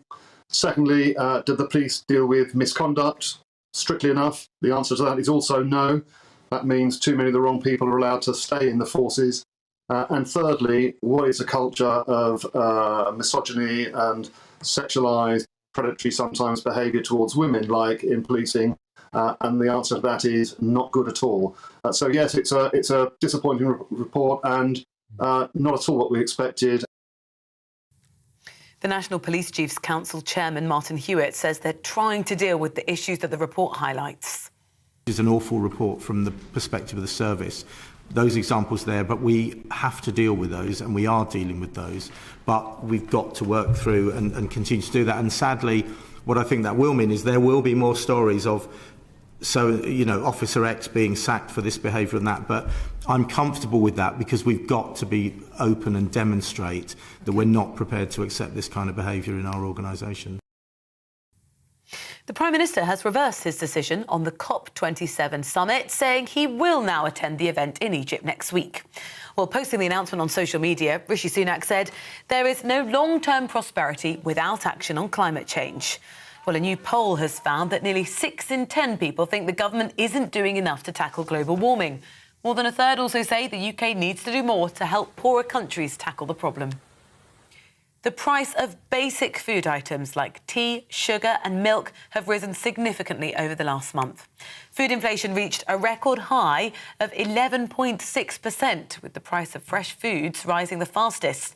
The British Retail Consortium says costs were pushed up due to higher costs of ingredients, the cost of energy and a shortage of workers. The former Health Secretary, Matt Hancock, has defended his decision to appear on a reality TV show. Arriving in Australia to appear on I'm a Celebrity, Get Me Out of Here, he says the show will take him to a place where the people are, not sitting in ivory towers in Westminster. He resigned from the Cabinet last year after breaching guidance on social distancing. He's had his Conservative whip suspended. The Labour Shadow Secretary for Health, Wes Streeting, told us that he instead should be focusing on politics and his constituents. I don't have a problem with politicians going on all sorts of light entertainment programmes and places where you reach a slightly different audience. I think politics has turned a lot of people off and we've got a lot of work to do to rebuild trust. But it's such a big commitment of time in another country, detached from the real world. And you can see whether it's Matt Hancock's constituents or indeed the COVID-bereaved families that are feeling aggrieved. I think he's let himself down, but I think he's also let political life down as well. You're up to date on GB News. I'll bring you more as it develops. Now, back to Newsday.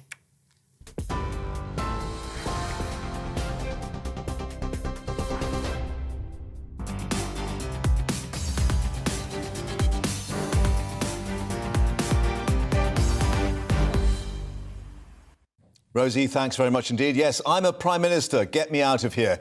Rishi Sunak facing his second Prime Minister's questions since he's started in the role. A tense encounter indeed, with the Prime Minister clashing with Labour leader Sir Keir Starmer on illegal migration, asylum claims, the Rwanda policy, the Manson Migrant Processing Centre in Kent, and a continuing row over the Home Secretary. Yes, migration, the big issue. So let's remind ourselves of those key exchanges.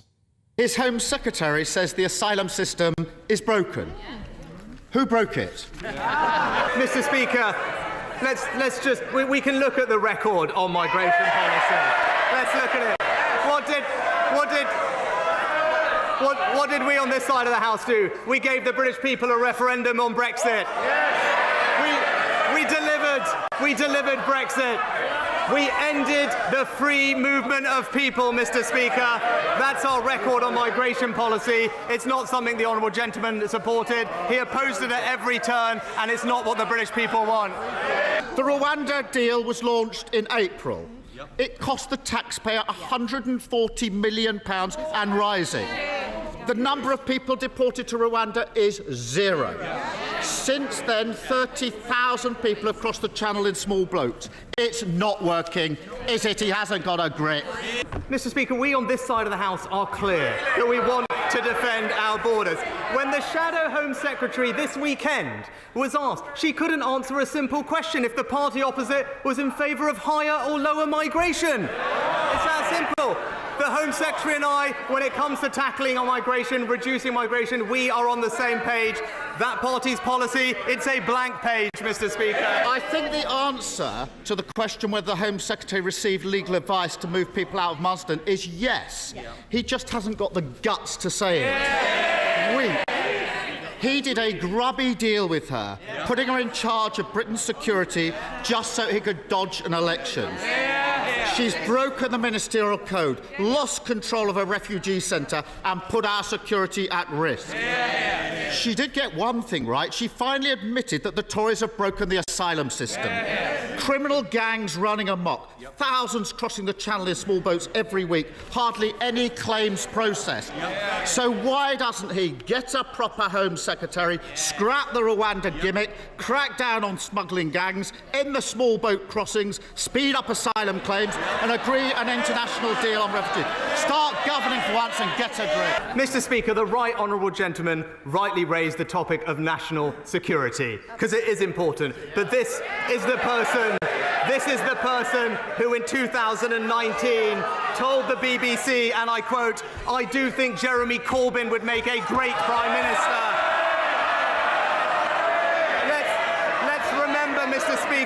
Mr. Speaker, let's remember that national security agenda, abolishing our armed forces, scrapping the nuclear deterrent, withdrawing from NATO, voting against every single anti-terror law we tried, befriending Hamas and Hezbollah.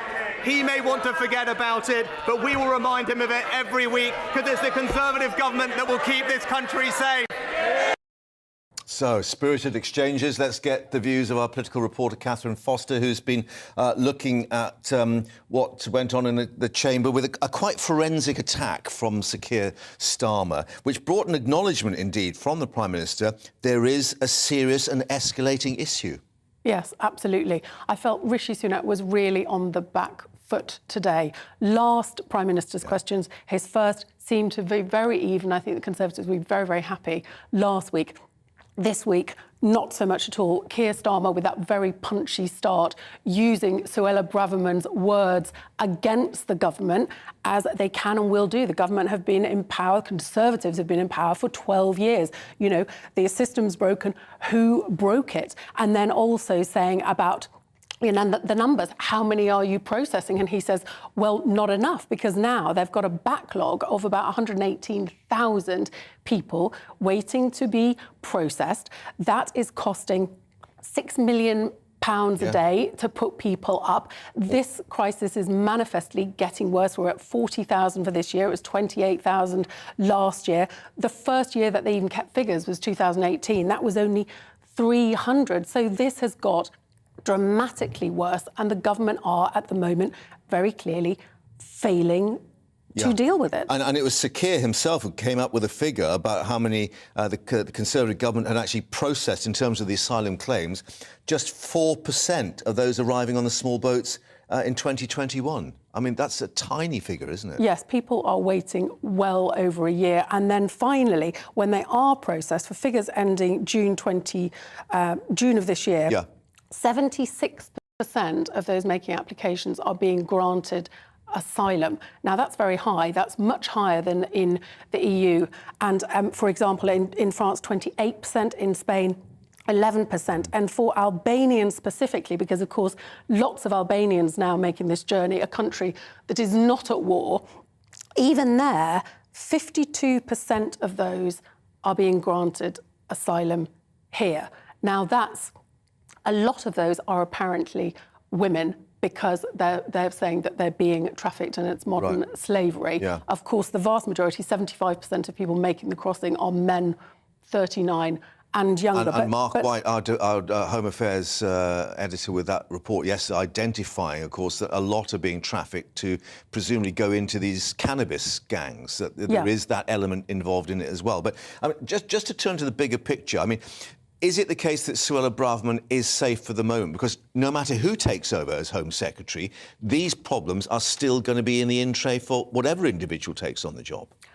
I suspect for the moment that the Prime Minister will definitely want to keep her in position, partly because there's been so much upheaval, there's been so much flux, there's been so many people changing roles. Clearly, what she said the other day, the use of the word invasion, has upset a lot of people, but I do think it was deliberate. There was a YouGov poll out, I think, last night, that basically the public are pretty much split. 43% thought that was an appropriate term to use, 44% not. So although there's been a lot of outrage about that term, the public are very concerned about this, and a lot of them feel that clearly the government have not got a grip. And so I think that's why Keir Starmer felt safe to go very hard on that. And difficult for Rishi Sunak really to defend. Yeah. And not one mention of Matt Hancock.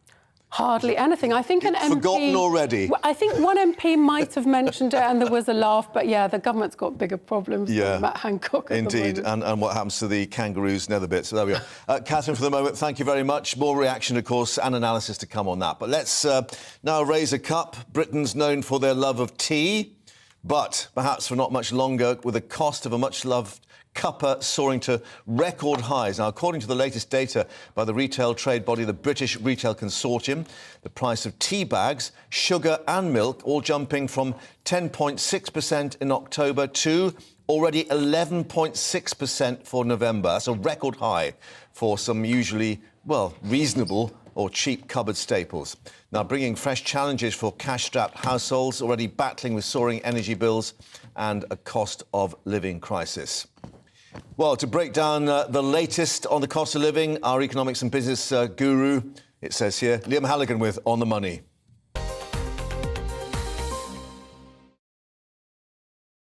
So you're a guru now. I can live with that, Mark. Yeah, OK. I mean, these are pretty eye-watering figures, aren't they? And for stuff that really helps us to get by day. I've often said here on GB News, Mark, that the headline rate of inflation, which is 10.1% at the moment, obviously a 40-year high, it seriously understates the real rate of inflation for lots of particularly struggling households, because those on lower incomes pay a higher share of their income or benefits or whatever it is they use to get by on staples. And it's not just fuel, petrol and diesel, which for many people is not a luxury, it's a necessity to go to work, to get around, particularly in rural areas, but also for food as well. And these high food prices that we've seen in the aftermath of lockdown, of course, they've been made a lot worse by war in Ukraine, given that Russia and Ukraine, between them, their exports can't get out via the Black Sea.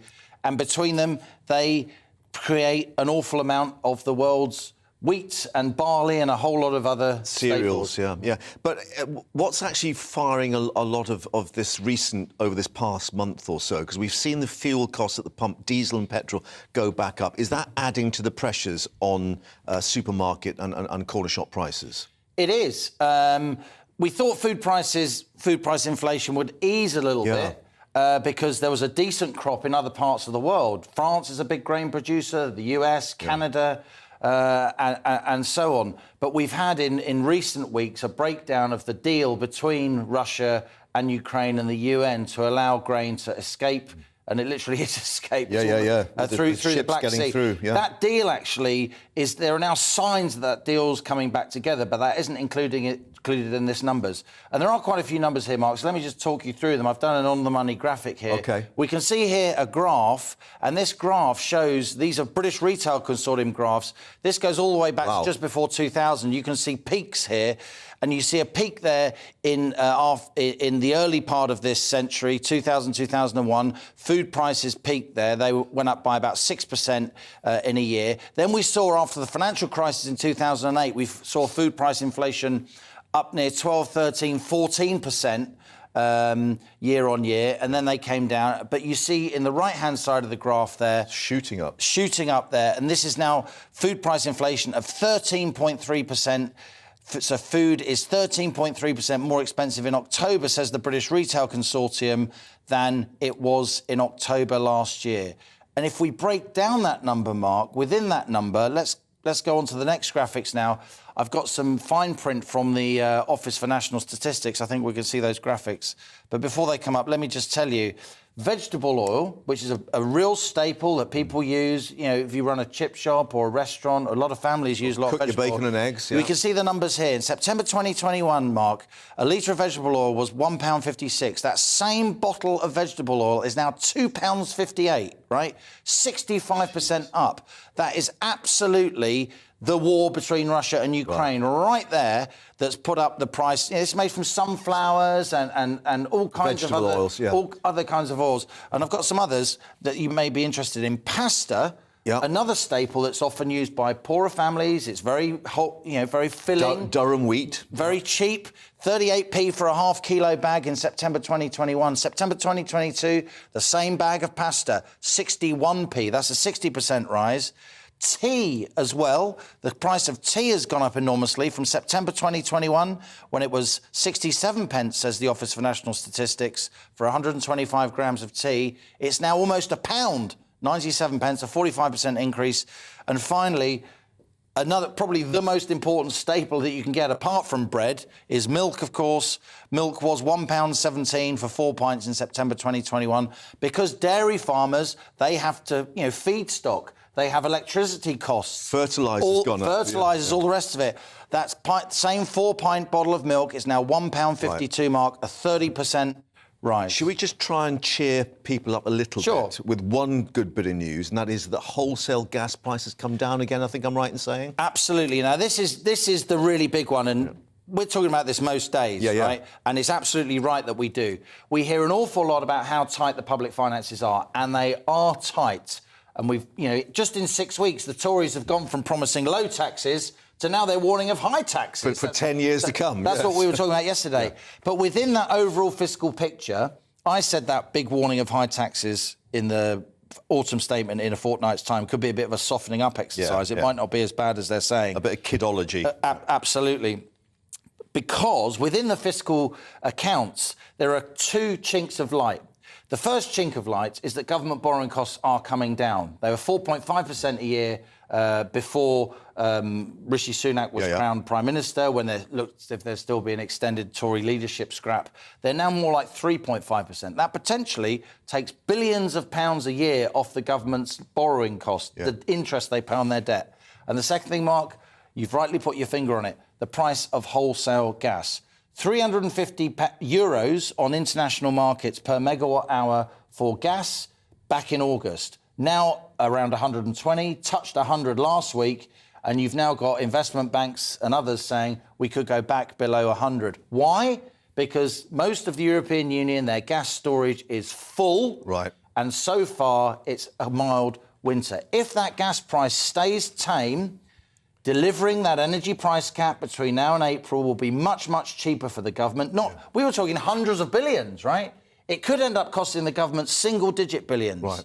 We have to see. But if that gas price stays low, a lot more scope, a lot more room for manoeuvre in the fiscal accounts, fewer tax rises and fewer spending cuts. Bit of light at the end of the tunnel. Let's just hope Jack Frost stays away a bit longer. Indeed. Liam, thank you very much indeed. Let's move on to some other issues now, with a new report by the police watchdog condemning poor police vetting standards, warning that thousands of corrupt officers could potentially be still serving in England and Wales. Now, it found that the process was questionable at best after examining 8 forces, finding officers had been convicted of domestic abuse or accused of sexual assault and was still employed.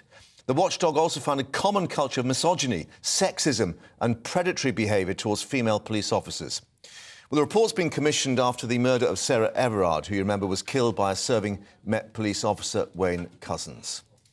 Earlier, the HM Inspector of Constabulary, Matt Parr, who'd carried out the report, told us here on GB News that the findings were disappointing and there needed to be less tolerance of such bad behaviour.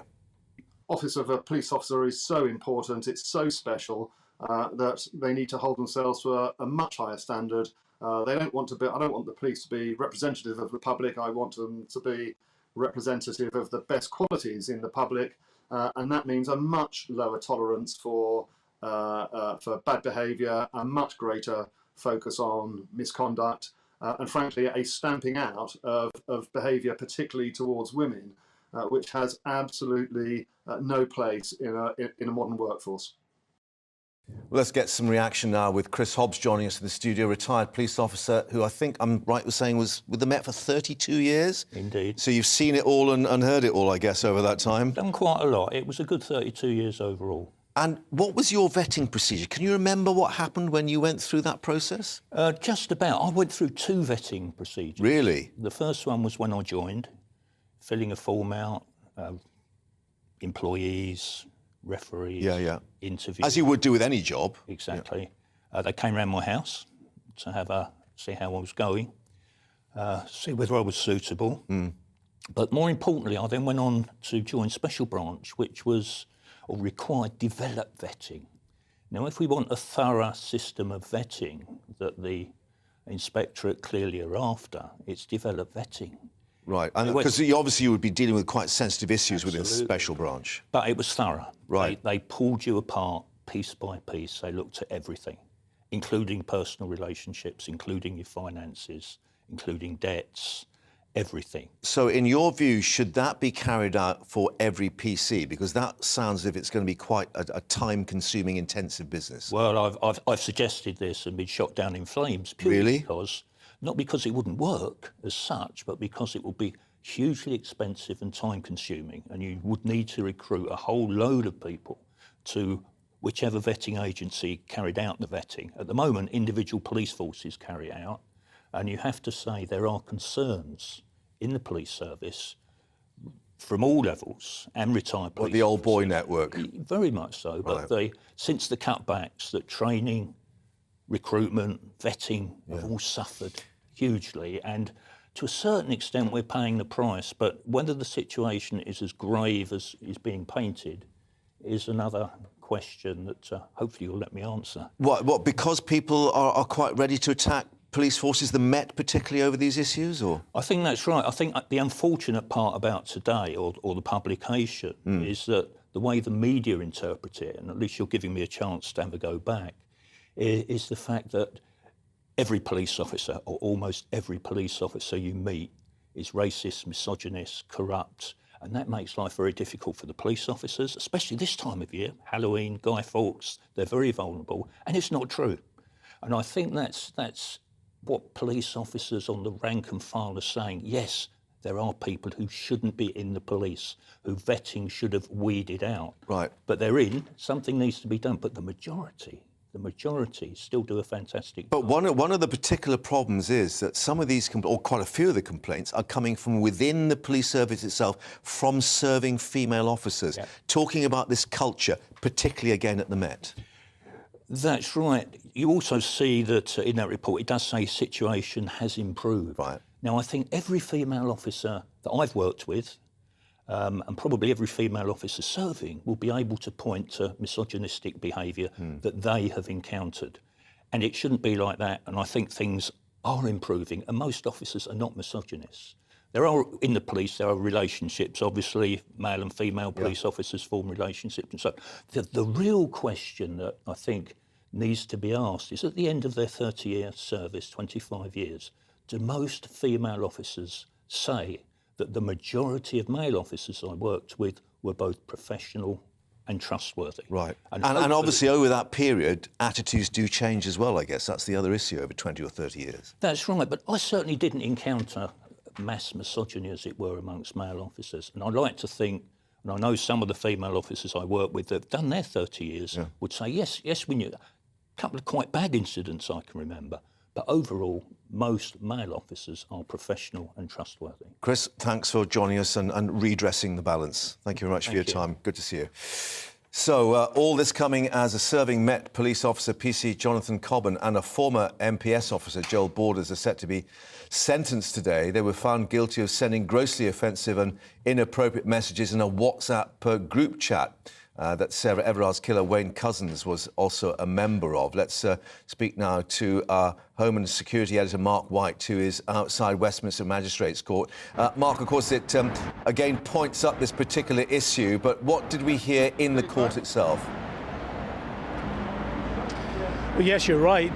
This is exactly the type of behaviour that the Inspectorate of Constabulary highlighted in their reports, and today we will see the end result of a prosecution brought about by the behaviour of these individuals as they shared grossly offensive messages on a WhatsApp secure group with the convicted murderer, PC Wayne Couzens, who of course kidnapped and murdered Sarah Everard in March of last year. Now, these offences didn't take place at that time. They took place 2 years before, in which the defendants were sharing messages that were racially offensive towards people of disabilities, and one in which Joe Borders was talking about raping a female colleague. So grossly offensive messages that the defendants during their trial here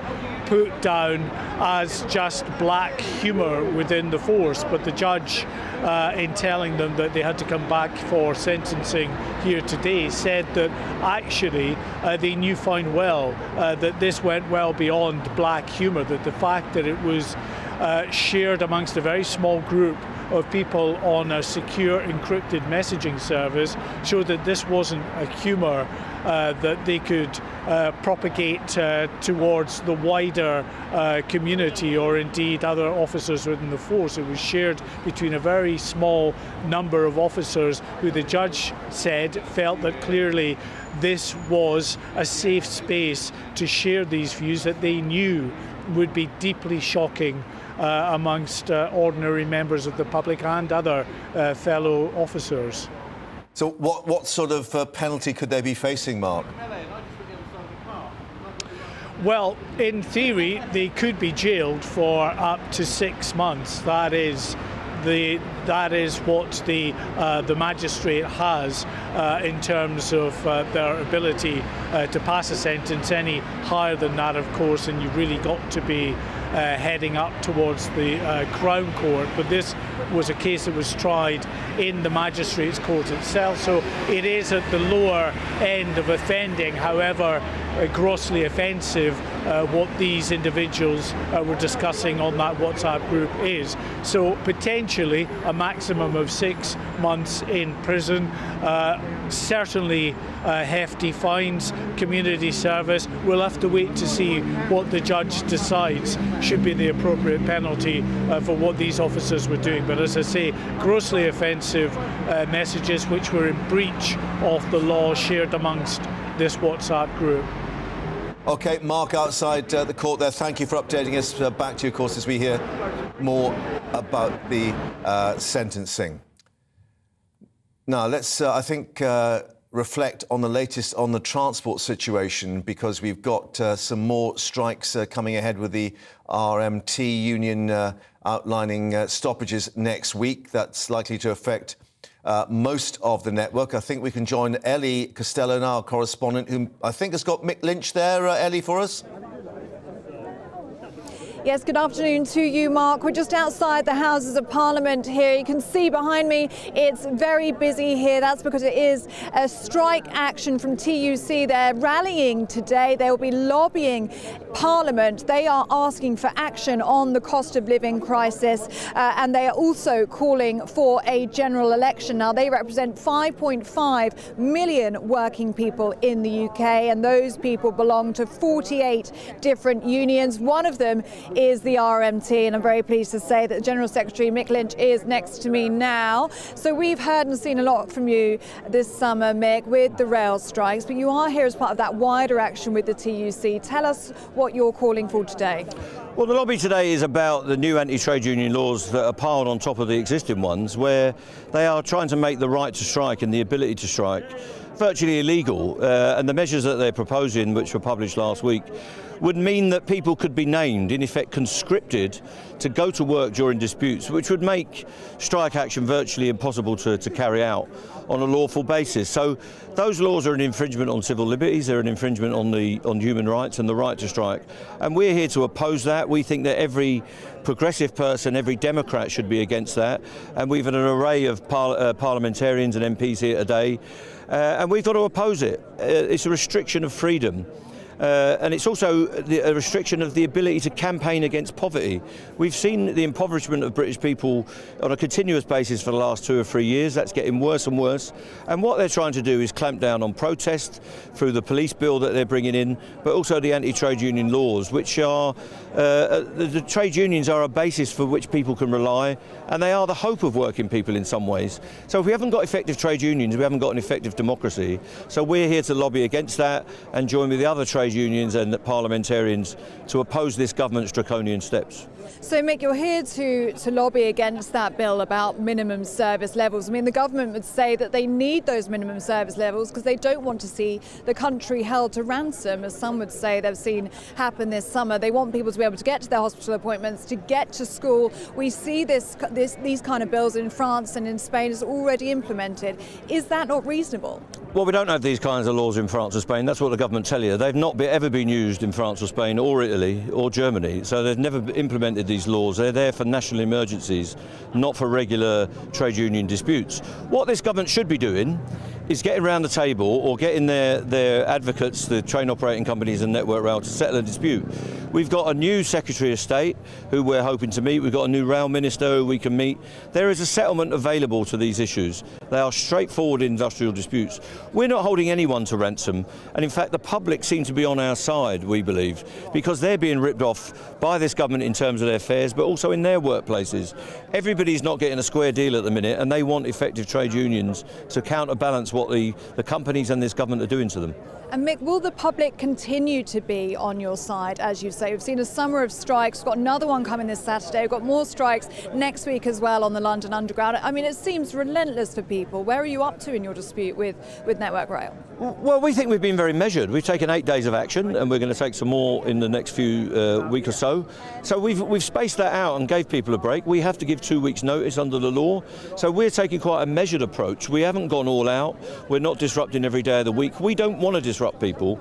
We want to run a service on behalf of the public and on behalf of the economy. We think the measures that they're going to bring are unsafe. They're going to cut back on maintenance regimes to achieve cuts in staff and cuts in funding. And we think that's a dangerous step. So we think we've got the public with us. The quicker we can settle this, the quicker the better for all of us. But the government holds the key to a settlement, and they've got to change the equation on their side of the table so that we can create a settlement with the companies that we are dealing with. Mick Lynch, really good to have you with us this afternoon. Thank you so much for your time. Well, there you go. Those are the thoughts of Mick Lynch, the General Secretary of the RMT. It is a very busy day of lobbying this afternoon. At 2 p.m, hundreds of members of unions up and down the country, they're going to be lobbying their MPs inside the Houses of Parliament. They're going to be asking for action on the cost of living, and they're also going to be calling for a general election. And at 6 p.m. this evening, Mark, we're going to see a rally in Westminster Hall where hundreds of union members from all across the UK will be gathering with speakers such as Mick Lynch. He'll be speaking a little bit later, and Francis O'Grady as well from the TUC, and they're expecting hundreds of people to turn out, and they want their voices heard. OK, Ellie, for the moment, thank you for that. But back to you to Westminster throughout the afternoon as we see those developments. And more lobbying, too, from farmers today, because today is Back British Farming Day. We'll be heading down to the farm to see how they're coping. But right now, let's get an update on all the news headlines. Rosie's waiting for us.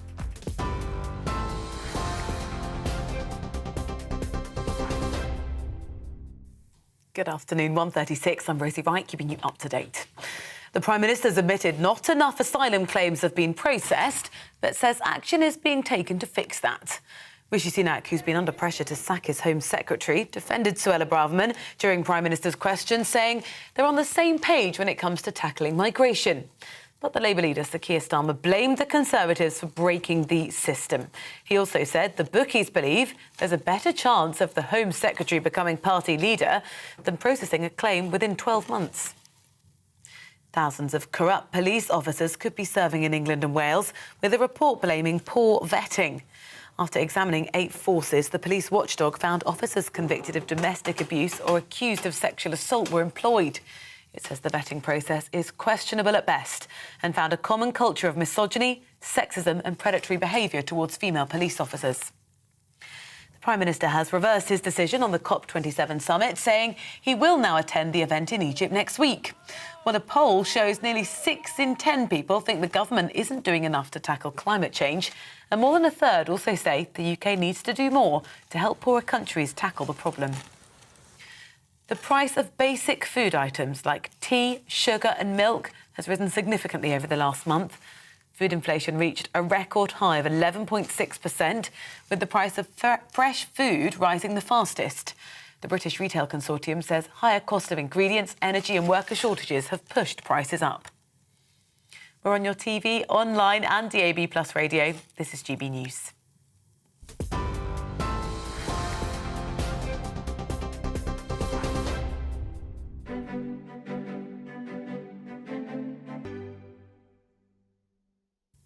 Here's a quick snapshot of today's markets. The pound will buy you $1.1485 and €1.1615. The price of gold currently stands at £1,439.84 per ounce, and the FTSE 100 is at 7,157 points.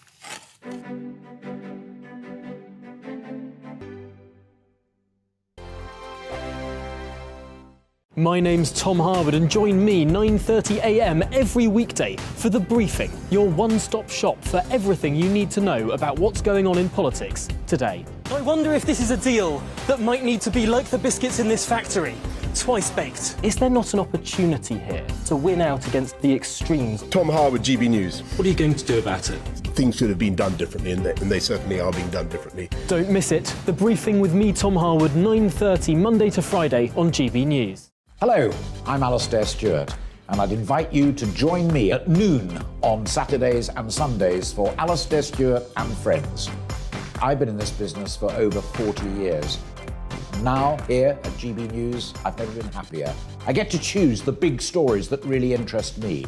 We hear what you have to say, and you hear what I have to say. I really hope you can join me. Noon on Saturdays and Sundays. I'm Mark Dolan. Join me at 11 on GB News for Headliners, in which I'll be joined by 2 of the UK's top comedians discussing tomorrow's papers. If it's an important story, we'll cover it, but we'll have some fun along the way. Headliners, the late-night paper review that won't send you to sleep like the others will. 7 nights a week at 11 p.m. on GB News.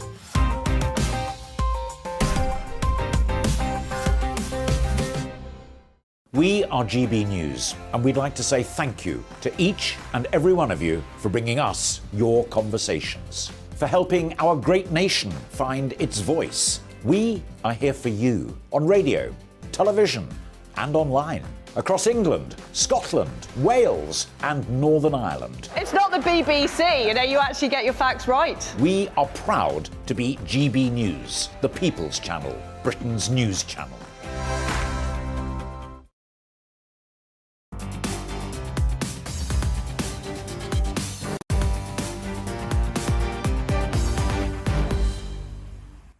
Welcome back to GB Newsday, a busy day of politics, and there's more coming through from Downing Street. Let's let you know that the Prime Minister's press secretary has said that the Prime Minister is conducting a review of all the pledges made during his Tory leadership campaign to assess whether they are still deliverable.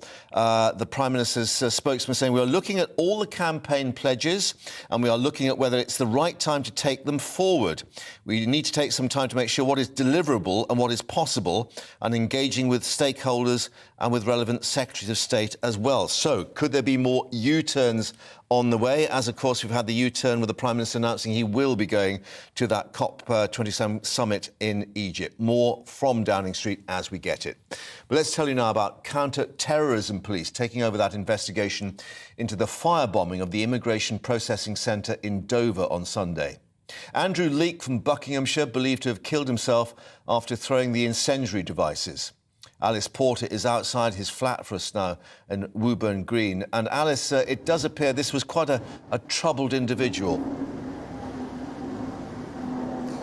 Yes, absolutely. I've been speaking to a number of the neighbours here. Many had described Angelique as pleasant, an ordinary man, although one man did sort of say to me that he was his friend but didn't know what was going on beneath the surface there, because he did what he may have appeared an ordinary man. He did a very extraordinary act on Sunday. He drove all the way down to Dover, which is over 100 miles from here, and as you were just saying there, he threw 3 sort of improvised sort of petrol bombs at a migrant processing centre. Luckily, no one was severely hurt. 2 members of staff had minor injuries.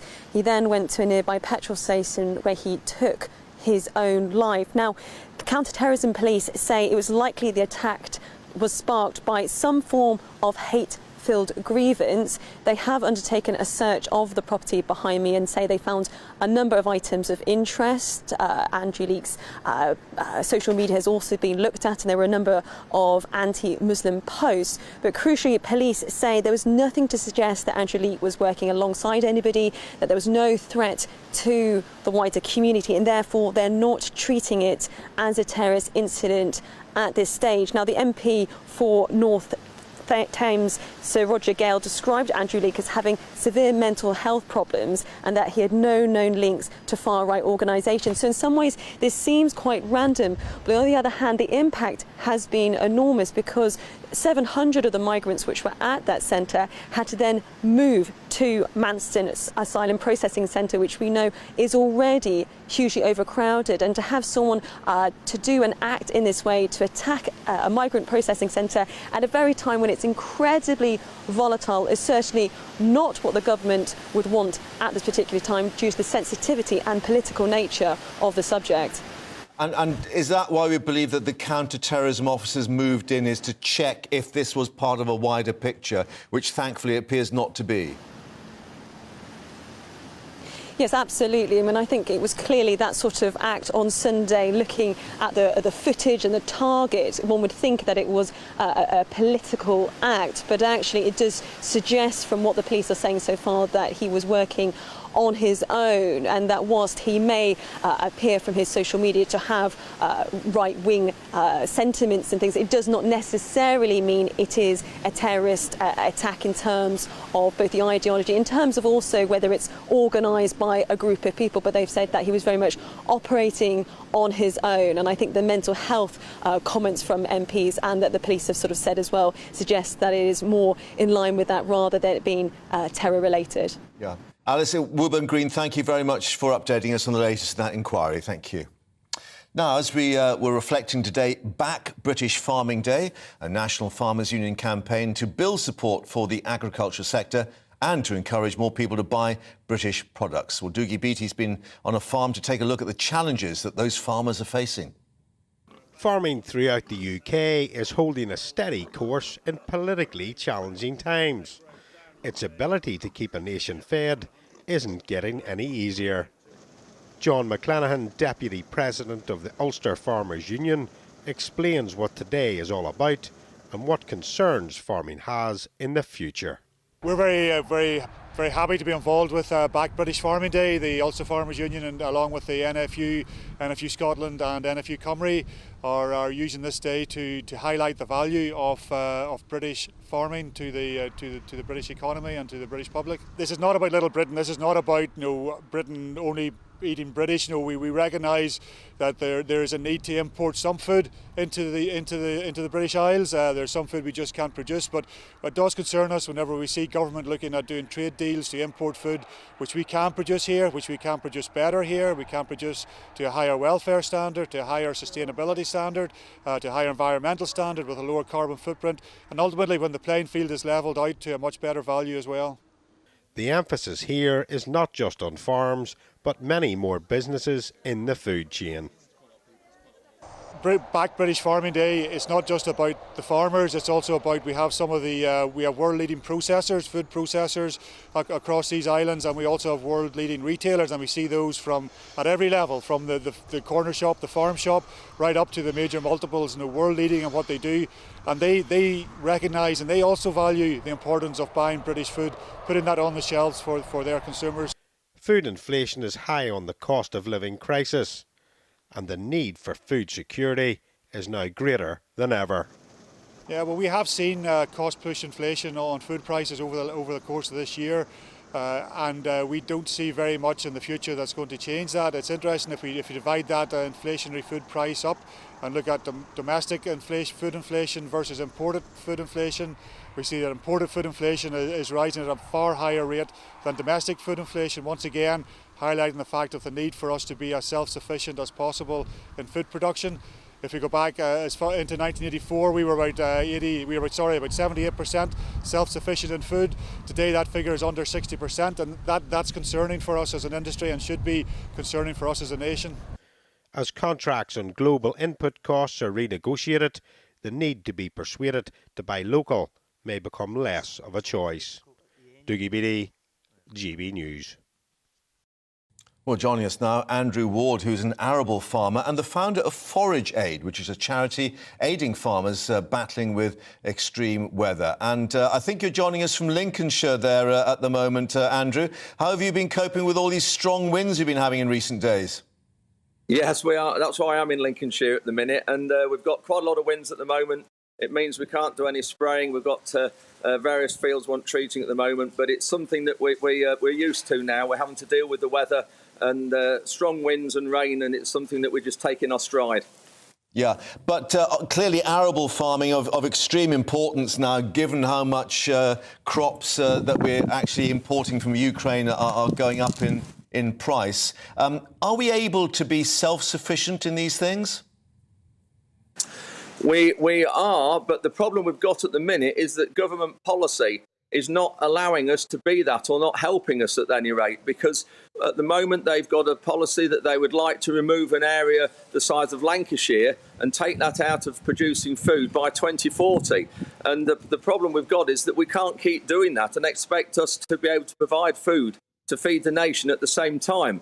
Now, we all agree that environmental protection is important and we all need to look at that. But in my view, we need to do environmental protection in hand with producing food. You can't have one without the other.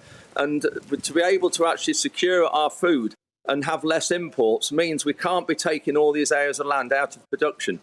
Right. Is this what they want to do with so-called rewilding? That's one of the things with rewilding. Yes, that is just one of them. But the argument they say is that the area that they want to remove is what they call poorer quality land or inferior quality land or marginal land. But often that land is actually grazing livestock, which still the meat from that livestock goes into our food chain. And if we remove those areas from grazing and take the livestock off that land, we then have to import the meat from other countries. OK, now what's your snapshot of how things are there in Lincolnshire? Because clearly the domestic situation for people in the shops and supermarkets, looking at these prices, 11.6% up at the moment. Can you see any easing of that in the months ahead? I can't really, and it is a very, very tricky one. But when you start to look at the cost of inflation, the cost of buying food has risen by 11%. But the actual agricultural inflation is over 30%. So the cost of us producing that food that has gone up 11%, our costs on average have risen over 30%. And when you're looking at fertiliser, for one instance, one product, that's risen 300%. We have fuel here that's risen 200%. And I'm talking about red diesel there. We've got energy costs have risen hugely. So I cannot see the cost of food at the moment lowering. OK, well, Andrew, thank you for painting us that picture up there and also joining us with your very impressive yellow tractor, which I know my 2-year-old grandson will be very pleased with. That's a pretty good bit of kit there. That's a giant one. Thank you very much for joining us here on GB Newsday. OK. And, of course, we'll keep you updated with Back British Farming Day. Now, earlier this morning, Rishi Sunak facing criticism announcing a U-turn on the COP27 summit. He will now attend that in Egypt later this month. But he was not pressed on the issue by Sir Keir Starmer at PMQs. But the Shadow Climate Secretary, Ed Miliband, certainly has something to say. Well, the Prime Minister has clearly been shamed into going to COP27, and the fact that he had to be dragged kicking and screaming to going to this important summit shows he just doesn't get it in terms of the link between the climate crisis and the energy bills crisis we face. What we need to be doing is working with others for a clean energy sprint to cut bills, create jobs, ensure energy security and tackle the climate emergency. Well, now that he's been shamed into going, he needs to actually make sure that he has an impact. And the way he has an impact is going to COP and arguing for the clean energy sprint we need. Because we know we face an energy bills crisis. That's what households and businesses are facing. And there is an answer to this, which is to go full pelt for solar, renewables and other clean forms of power. Now, Rishi Sunak has shown himself very reluctant on this. Today, there are indications the government is going to carry on with the ban on onshore wind, one of the cheapest, cleanest forms of power we have at our disposal. So I hope that he's not just going to go, but he's going to go and argue for the clean energy that we need, which will help to cut bills and ensure energy security.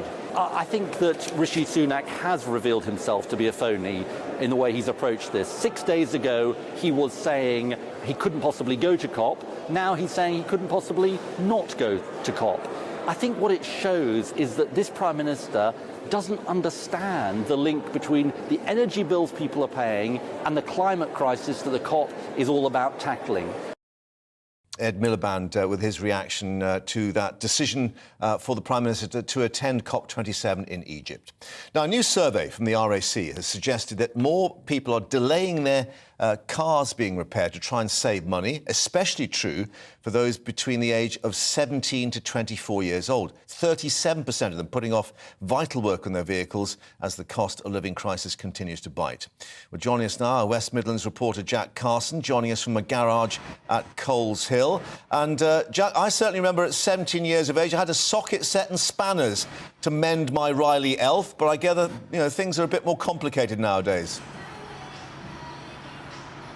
Yes, that's right. This RAC survey of just over 3,000 people finding that those people aged 17 to 24, 37% of them putting off repairs, they say, because of the cost of living. Of those young people interviewed and surveyed, 16% are putting off major repairs. That includes things like cracked windscreens and handbrakes. Across all ages, 14% of people admit to cutting down on repairs, and 9% of all people saying they're cutting down on the servicing of their car. Well, to find out what this could mean to cars and to car users, I'm here at Happy Days Automotive here with Dan Wildman, who's the workshop manager. Dan, these people cutting down on the repairs of their cars, on the servicing, what does this mean for cars?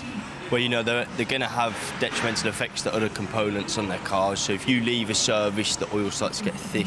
So you might not, I haven't done that many miles this year. Regardless of that, the oil is going to start thickening up over time, which will cause internal engine problems as well. I mean, how many people actually check their own cars? I don't think majority of people do. And we're seeing a lot of different things here, batteries and stuff like that we're having to replace. Tyres are a main one that a lot of people should be checking that they don't. And that's a lot of what we're seeing at the minute. And you talk about what you're seeing. When cars do come in for a service, when they come in for an MOT, of course, we've had COVID and now the cost of living. What is the usual state of cars that you see come in now? They're not great at the minute, to be honest with you, especially after lockdown and people not doing a lot of miles, a lot more people working from home, so they're not doing as many miles that they think, but still cars will deteriorate being sat and not doing that many miles on the road. They will still cause problems. Corrosion is a big one that happens. Tyres, rubber cracks and perishes. So even though the car's not doing a great deal of mileage, it is still creating defects being sat still. Now, on the point of MOTs, in April, Grant Shapps, who was the then Transport Secretary, suggested moving MOT tests to every 2 years. What do you make of that proposal? I think it's one of the worst possible things. If you want to cut costs for motorists, messing with safety is not an option to do it. I mean, we're seeing cars, look at the failure rate of vehicles at the minute. There's a lot of cars on the roads that are failing MOTs every day. So by putting them off for another year on the road and driving, it's not safe. Cords hanging out of tyres and things like that. It's not a safe thing to do at all. I think it's the wrong thing to ever. If you're going to want to save motorists money, there's plenty of other ways you can do that without cutting the cost on safety. OK, Dan, thank you for joining me. Well, on the back of that survey, RAC spokesman Rod Dennis saying that with older cars on the road and them now looking like they're in a worse state of repair, it's not good news for all road users. Jack, thanks very much for updating us. Yes, a very vital message. Stay safe on the roads. Make sure that everything is as it should be. Thanks for updating us there at Coles Hill. Now, more to come in this next hour of the programme with reaction to Prime Minister Rishi Sunak's performance at PMQs. How do you think he performed? And we're being told there could be yet more U-turns in the pipeline. That message coming through from Downing Street in the past hour. More too on the migrant crisis. And we look at all the football, the Champions League results and the World Cup fast approaching. Could it prove an own goal for Qatar? First, the weather.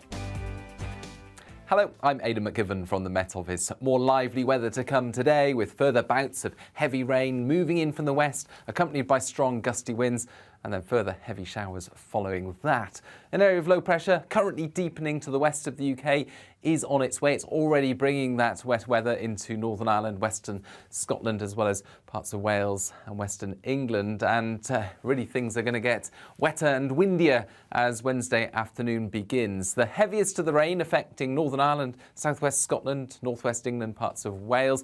Risk of disruption in places and this strong area of winds accompanying the wet weather, gales around coasts and even inland, 55 to 65 mile per hour wind gusts around exposed coasts. Now, East Anglia and the southeast avoids the rain and much of the wind until later, but that rain pushes in during the evening and then it continues for a time, and it will be very blustery along the south coast. Some lively winds expected at times. Showers follow for northern and western Scotland, Northern Ireland, northwest England, parts of West Wales. And of course, with that wind, it's going to be a mild night for most, but temperatures dipping into the mid-single figures in the north whilst staying in the teens across parts of the southeast. And it's in the southeast of England, East Anglia, along the south coast, where we'll see further wet weather at times during Thursday. It will come and go, I think, but likely to persist in places throughout the day. Showers following to many places further west and north. A fresh feel, I think, still breezy, but not as windy. And the winds picking up, I think, later in the day around southwestern shores. And a cluster of particularly lively showers moves in from the southwest to affect parts of Wales, the south and southeast later of England. And these showers, well, they'll be accompanied by thunder and hail and gusty winds. So an awful lot of weather happening over the next couple of days. Quieter conditions on Friday with some sunshine, but more wind and rain on the way for the weekend.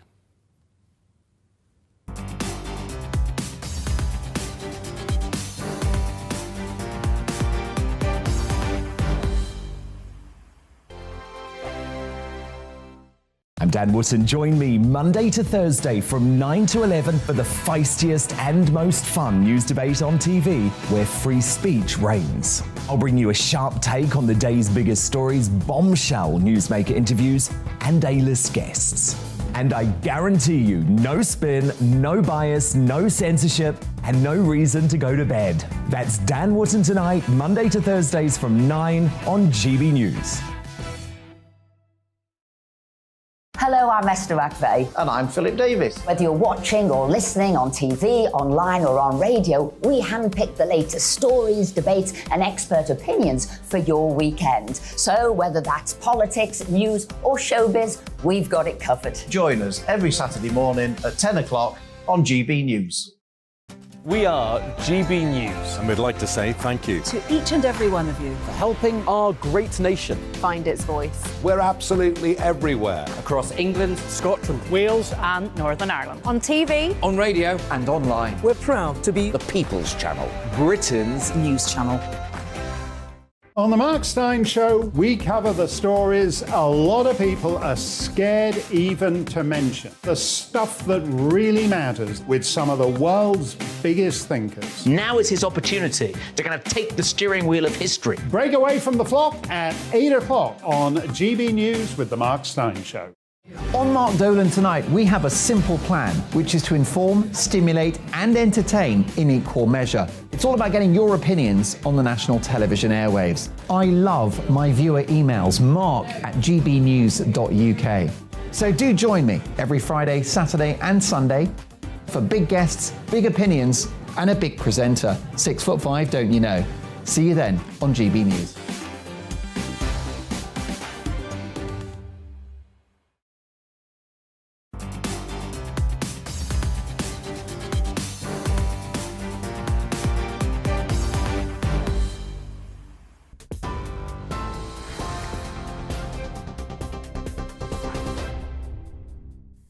Good afternoon. It's 2 minutes past 2. I'm Rosie Wright, keeping you up to date on GB News.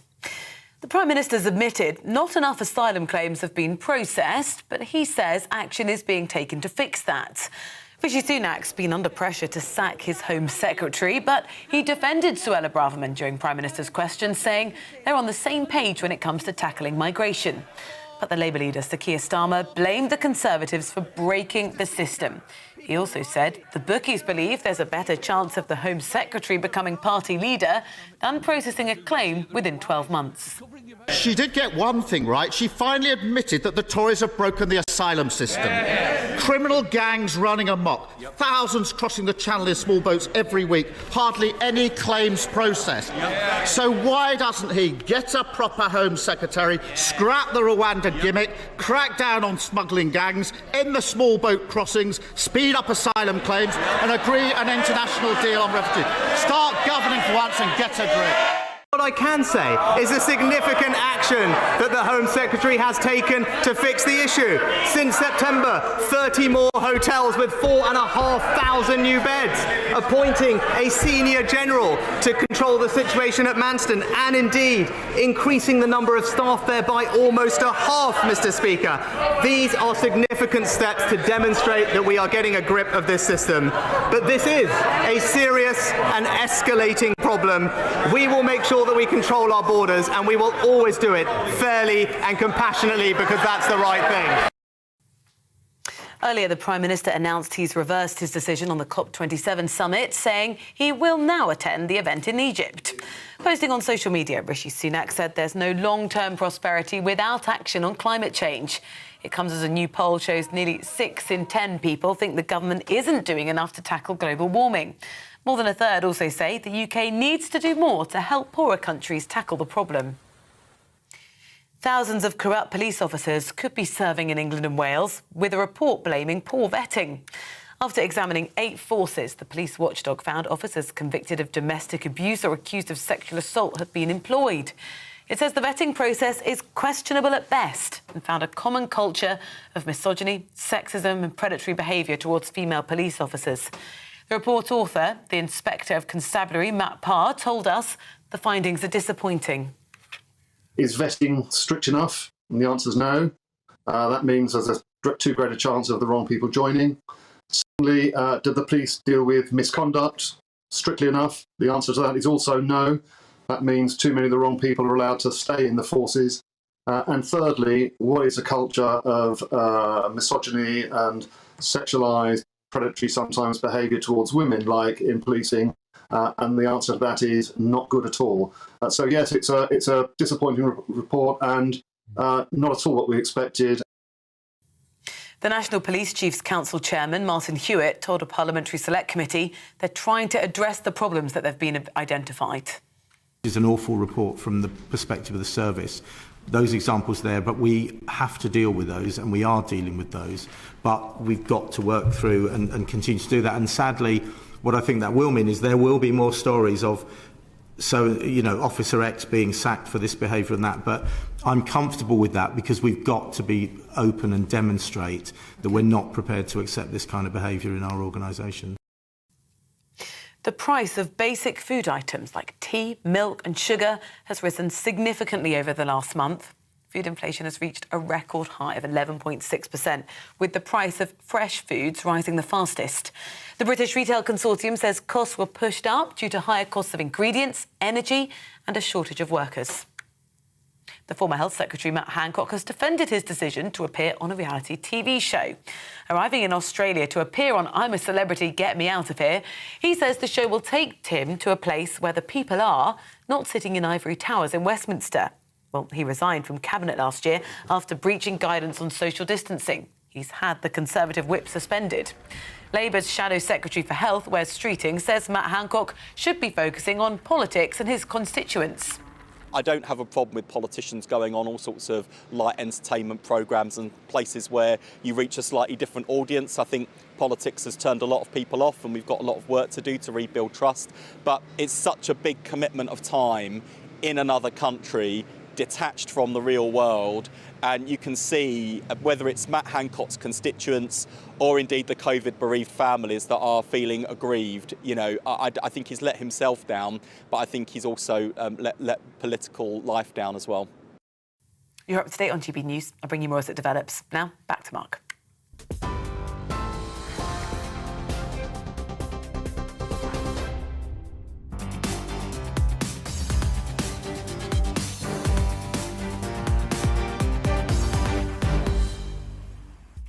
Rosie, thanks very much and welcome back to GB Newsday with me, Mark Longhurst. And Rishi Sunak faced a tough Prime Minister's questions in the Commons earlier, and Labour asking him why he couldn't get a proper Home Secretary to deal with the immigration crisis. The Prime Minister hitting back, saying Keir Starmer had opposed any attempts to police our borders, and we're getting the latest from Downing Street saying there could be more U-turns on policy on the way. The latest analysis coming up from Westminster.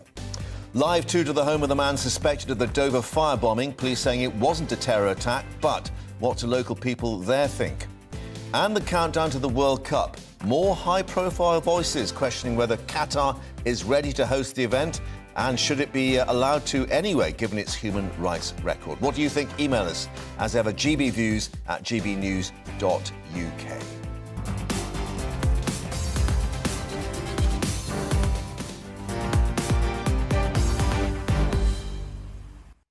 Before you nip off to make yourself a cuppa, the cost of our beloved cup of tea soaring to record highs, we can tell you, according to the latest data by the retail trade body, the British Retail Consortium.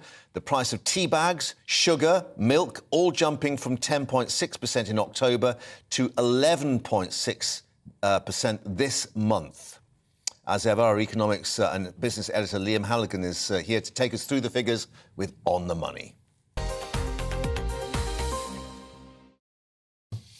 And you're normally here to spread doom and gloom, not your particular fault, but this time you've got some good news for us, because you were talking earlier about how this food inflation is being spiked by what's happening in Ukraine. You've got a bit of breaking news to bring us. Yeah, so we'll get on to the tea prices in a moment, but I think it's just worth saying that over the weekend, Russia had pulled out of the deal with the UN and Turkey to allow exports of ships from southern Ukraine, the Ukrainian coast on the Black Sea. That was, that's Europe's grain funnel, effectively. Ports like Odessa and so on, out through the Bosphorus, the Dardanelles to the Mediterranean. And Turkey had been sort of trying to get this Erdogan, Recep Erdogan, the Turkish leader, had been making great play of his role as a world statesman, brokering this deal between Russia and the UN. That deal collapsed. But in the last few hours, it seems, the news is that Russia is back on board with that deal. Right. So we saw a big spike in grain prices last week, and particularly at the weekend, because there was fear that grain wouldn't be getting out from Russia and Ukraine anymore. But now that's eased and grain prices have calmed down slightly. So that is a little bit of good news. So that will be cereals and particularly for Africa as well, getting foodstuffs through. But there's still these huge price pressures elsewhere because of the cost of fuel and moving stuff around, particularly tea, as we were just saying. That's right. That's why you got a cup of coffee. Can't afford the tea. A bit cheaper. Yeah, it's worth saying, and you're right, Mark. So many North African countries, the Horn of Africa, the Egyptians, the Algerians and so on, Eritreans, Somalians, they rely heavily on grain from Russia and Ukraine, given the proximity. And there's been a lot of concern about more poverty in that already challenged parts of the world with spiking food prices. And spiking food prices, of course, lead to political turmoil. The Arab Spring back in 2010 was sparked by spiking grain prices. But back here in the UK, the British Retail Consortium, very well-respected industry body group, they brought some figures out today, and we can show them in the graph, showing that food price inflation is the highest it's been since the global financial crisis back in 2008. GB News viewers on television can see a graph now, and you see back in 2000, 2001, Mark, we saw a spike in food prices up to 5 or 6% a year. Then in the global financial crisis in 2007-8, food prices spiked 15% in a year. Well, we're back now at that level. You see the huge increase since the end of 2021 into 2022. Again, food price inflation is 13.1%, says the British Retail Consortium. So food in October was 13.1% higher on average, a basket of food, than it was in October 2021. But, you know, I think that actually understates the figures for a lot of ordinary households who are struggling to make ends meet, because less well-off households, of course, pay more, spend more on the essentials. They spend a higher share of their income on the essentials. So I think it's worth harking back, and here's the stuff about the tea, to some figures that came out from the Office of National Statistics quite recently, and I think we can see those graphics now. So vegetable oil, which is used by many restaurateurs, used by many households, so this is made from sunflower and so on, heavily exported from Ukraine. In September 21, Mark, you can see the graphic there. A litre of vegetable oil was £1.56. It's now £2.58. 65% more. And then we move on and we see pasta, also used by many families. It's a filling meal. It's cheap. It's quick. It's easy. You don't need to cook it for very long. 38p for a half kilogram bag of pasta. Now 61p in September this year, up 60%. Here comes the tea, 125 grams of tea. That was 67p in September last year, 97p September this year, 45% more. And finally, milk, Mark. I mean, you got to have... I like milk with in my tea. I'm sure many other viewers and listeners do. £1.17 for 4 pints of milk September last year, £1.52 this year, a 30% increase. How much are these price increases going to be ingrained, if you pardon the pun? Because obviously, if these grain shipments are going to start, that might bring That's down... what we call in economics the ratchet effect. Right. Price, we all know this from filling up our cars and vans with petrol and diesel. When the price of oil goes up, instantly... Up like a rocket, down like a feather. Absolutely. Yeah. And I think it's the same with food prices. And it's always these essentials, isn't it? For many rural people, driving, for many people with vans for work, driving is not a luxury, it's a necessity. And we're told the basic rate of inflation is 10.1% or so on. But we've seen here basic foods are going up by a lot more. Petrol and diesel up 25, 30%. Diesel up almost 40% on this time last year. Yeah. And that's why I always say the headline rate of inflation, as scary as it is, and it's at a 40-year high, is often an underestimate of inflation in the real world. And we'll see what the Bank of England makes of that tomorrow. Of course, plenty more to come with that Monetary Policy Committee meeting, if we can spit it out. Now, let's talk politics after the economics. Let's get the latest at Westminster with our GBNews political reporter, Olivia Utley. Because, Olivia, we've had PMQs with migration, particularly the topic of debate and a fiery debate. But we're now also getting from Downing Street this indication that Rishi Sunak is looking at all those promises he made during that leadership campaign back in the summer. Does that mean we could be getting more U-turns on policy coming through the pipeline? Yes, I think it does, and I think that'll be real fodder for Labour over the weeks ahead. I spoke to one Rishi Sunak ally who made the interesting point that as Rishi Sunak lost the leadership election over the summer, he doesn't actually have a mandate to enact any of the policies which he promised then. What he does have a mandate to enact are those promises made in the 2019 general election. So I think what we can expect to see is Rishi Sunak reverting to a lot of those policies that we saw promised in the 2019 election.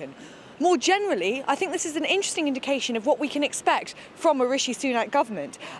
We had the last 3 or 4 Conservative Prime Ministers, from David Cameron, really, Theresa May, Boris Johnson, Liz Truss, all stood on the steps of Downing Street and made a promise to sort of reinvent Britain in their own image. Rishi Sunak, so far, is doing something very different.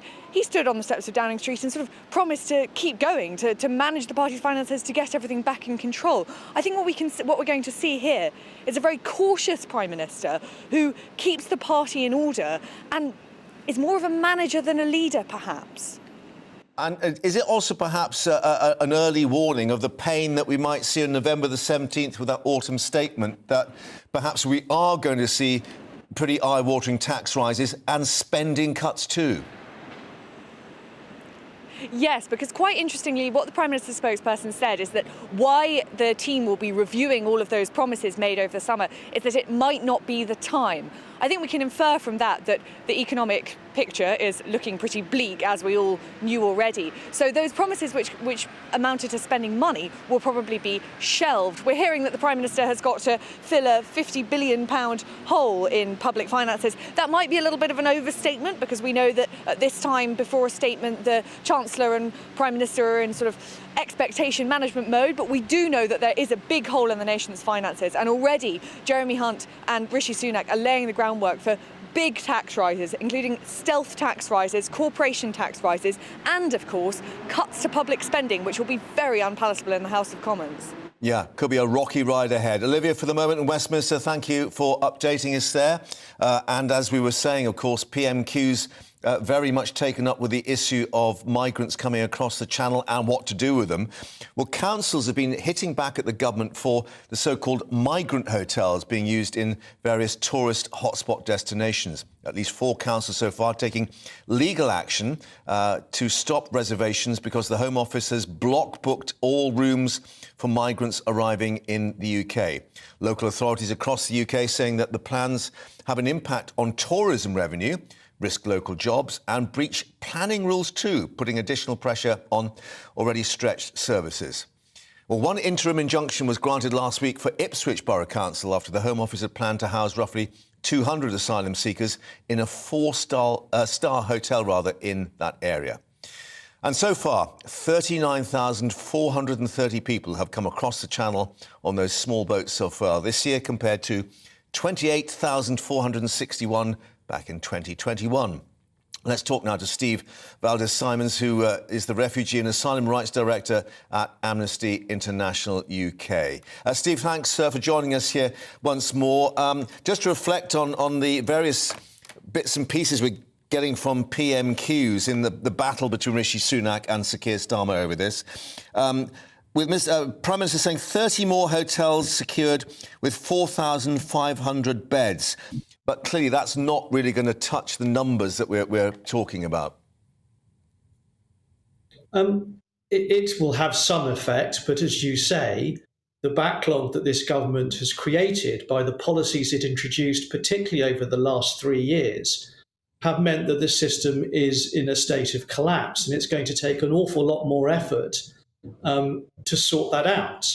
Of course, until the backlog is properly addressed, then I'm afraid the difficulty of finding accommodation for people is going to be an extreme one, and every part of the country in some way, shape or form is going to need to help with that.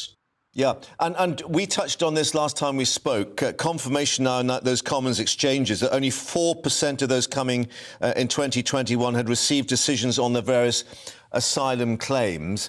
Rishi Sunak again saying that more staff were being brought in, but you were indicating maybe it is a systemic failure rather than the staffing that might be a part of the problem here. Well, it's undoubtedly true that now we're in this state, staffing is a really big issue, and there's going to have to be a lot of investment in that to address this backlog. But this all dates back to the end of 2019, when the Home Secretary at the time took this decision that basically thousands and thousands of claims would essentially not be processed, apparently on the understanding that countries, particularly in Europe, would receive people into their asylum systems, even though countries in Europe already receive many more people than do we. It was never going to work. It was never going to have a deterrent effect. What it was going to do, as Amnesty warned at the time, was hugely increase backlogs. And that is what it has done. And I'm afraid that really gives the explanation of why every part of the asylum system now is in such an utter wretched state. Right, OK, so Sir Keir Starmer asked that questions at PMQs, saying that the Tories had said the asylum system was broken. The question, who broke it? Amnesty International definitely thinks it is that administration previously who did not address the issue. There's absolutely no question that particularly over the last 3 years, the government has wrecked its own asylum system. If you go back 3 to 4 years, the backlog was somewhere around a quarter of what it is now. We have, over the last 12 months, seen a significant increase in asylum claims, but nowhere near the sorts of numbers that we're talking about in terms of the backlog. So, yes, it is entirely the result of policy, not even operational mismanagement. It has been policy decisions. And I'm sorry to say that those policy decisions have not been reversed. In fact, there are more coming down the line that will continue to add inordinate pressure on the system. And someone really needs to reverse that to be able to sort this out. Steve, as ever, thank you for bringing us your point of view there from Amnesty International UK. And, of course, we'll see how this debate progresses in the days and weeks ahead. Thanks very much for your time. Now, let's talk about the counter-terrorism police who moved into the investigation over that firebombing at the Immigration Processing Centre in Dover back in Sunday. And let's get the latest now with our correspondent coming up. That's coming up after the break, but first a look at the weather. Hello, I'm Aidan McGivern from the Met Office. More lively weather to come today with further bouts of heavy rain moving in from the west, accompanied by strong gusty winds, and then further heavy showers following that. An area of low pressure currently deepening to the west of the UK is on its way. It's already bringing that wet weather into Northern Ireland, Western Scotland, as well as parts of Wales and Western England. And really things are going to get wetter and windier as Wednesday afternoon begins. The heaviest of the rain affecting Northern Ireland, southwest Scotland, northwest England, parts of Wales. Risk of disruption in places, and this strong area of winds accompanying the wet weather, gales around coasts and even inland, 55 to 65 mile/hour wind gusts around exposed coasts. Now, East Anglia and the southeast avoids the rain and much of the wind until later, but that rain pushes in during the evening and then it continues for a time, and it will be very blustery along the south coast. Some lively winds expected at times. Showers follow for northern and western Scotland, Northern Ireland, northwest England, parts of West Wales. And of course, with that wind, it's going to be a mild night for most, but temperatures dipping into the mid-single figures in the north whilst staying in the teens across parts of the southeast. And it's in the southeast of England, East Anglia, along the south coast, where we'll see further wet weather at times during Thursday. It will come and go, I think, but likely to persist in places throughout the day. Showers following to many places further west and north. A fresh feel, I think, still breezy, but not as windy. And the winds picking up, I think, later in the day around southwestern shores. And a cluster of particularly lively showers moves in from the southwest to affect parts of Wales, the south and southeast later of England. And these showers, well, they'll be accompanied by thunder and hail and gusty winds. So an awful lot of weather happening over the next couple of days. Quieter conditions on Friday with some sunshine, but more wind and rain on the way for the weekend.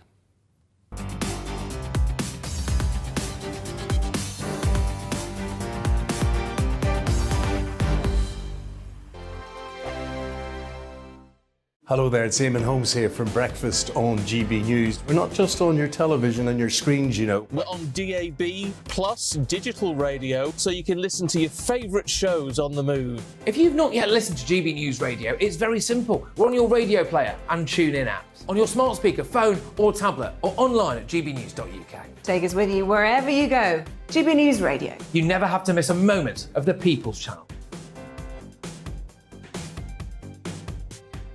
Hi there, it's Stephen and Anne. At breakfast from 6 a.m, you'll always be caught up with everything you need to know, the latest headlines, opinions and debates. We'll bring you the good news and the bad, but most of all, we're here for you. Remember, send in your views and let us know what you would like us to talk about. That's because we're your news channel. And every morning at 6 a.m, it's breakfast on GB News. Join me, Arlene Foster, for the briefing on GB News. Every Friday at 3 p.m, I'll give you all the latest political news and analysis, and we'll have robust live debate. To make sure that you're caught up on all of the biggest issues of the day, we'll bring on experts in their field. I'll ask the questions that you'd like to ask. We're not afraid to tackle discussions from all perspectives, including yours. Don't forget, the briefing with me, Arlene Foster, every Friday at 3 p.m. on GB News. Hello, I'm Alastair Stewart, and I'd invite you to join me at noon on Saturdays and Sundays for Alastair Stewart and Friends. I've been in this business for over 40 years. Now, here at GB News, I've never been happier. I get to choose the big stories that really interest me. We hear what you have to say, and you hear what I have to say. I really hope you can join me, noon on Saturdays and Sundays.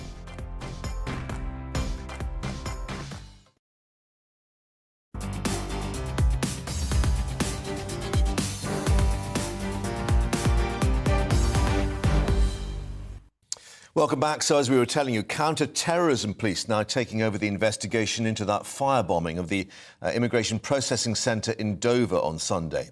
Andrew Leake from Buckinghamshire believed to have killed himself after throwing incendiary devices at that location. These pictures being released by police investigating. Alice Porter is outside his flat at Woburn Green. And there's a lot of people wondering why counter-terrorism police had been involved, because it does now appear that this was a sole act by him. Yes, that's right. The MP for North Thanet, Sir Roger Gale, described Andrew Leake as having severe mental health difficulties, but that's not something that his neighbours, who I've been speaking to, knew anything about. I spoke to a number of them, and they've said that Andrew Leake was very pleasant to meet, to speak to, that he did struggle with arthritis, but they were completely amazed by what he did on Sunday when he drove all the way down to Dover, which is over 100 miles, where he threw 3 homemade petrol bombs at the migrant centre there, and then he went on to take his own life. Now, the police, counter-terrorism police, say it's likely the attack was sparked by some form of hate-filled grievance, and they say that they conducted a search of the property behind me, where they found a number of items of interest.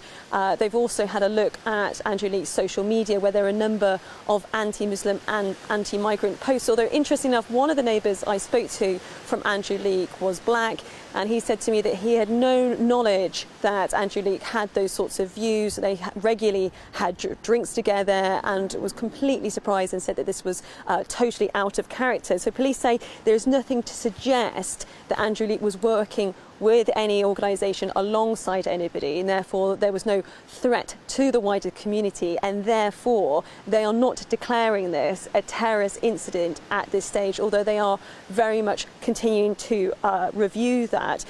In some ways, this seems quite a random attack in many ways, but the impact, of course, has been enormous, because 700 of the migrants who were at that centre had to be moved. Yeah, but certainly there are inquiries establishing there's no other network or contacts on his social media that may point to a wider problem.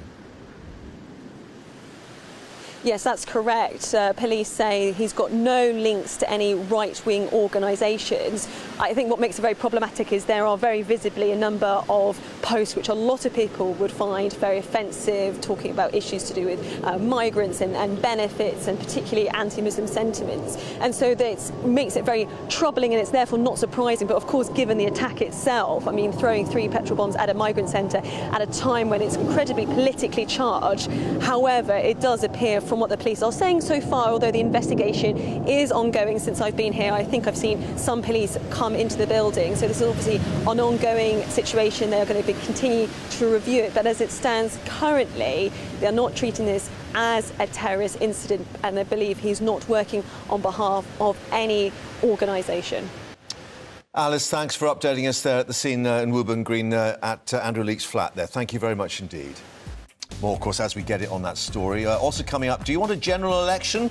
Well, the TUC does, it seems. They're currently having a protest outside Parliament. They're calling for a minimum wage of £15 an hour. We'll be there live for you. First, let's get a news update with Rosie.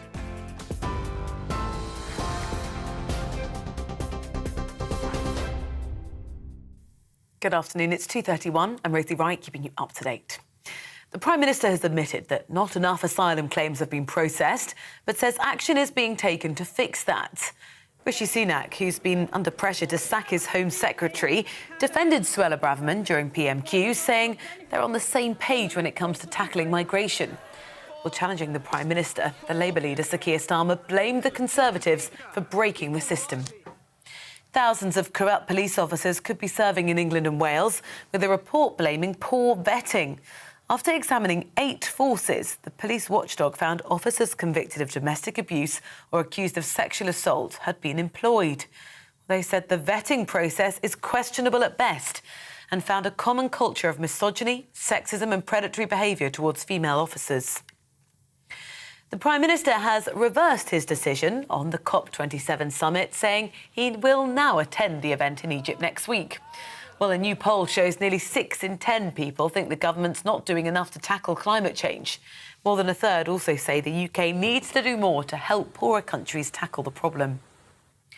The price of basic food items like tea, milk and sugar has risen significantly over the last month. Food inflation reached a record high of 11.6%, with the price of fresh foods rising the fastest. The British Retail Consortium says higher costs of ingredients, energy and worker shortages have pushed prices up. We're on your TV, we're online and on your DAB+ radio. This is GB News.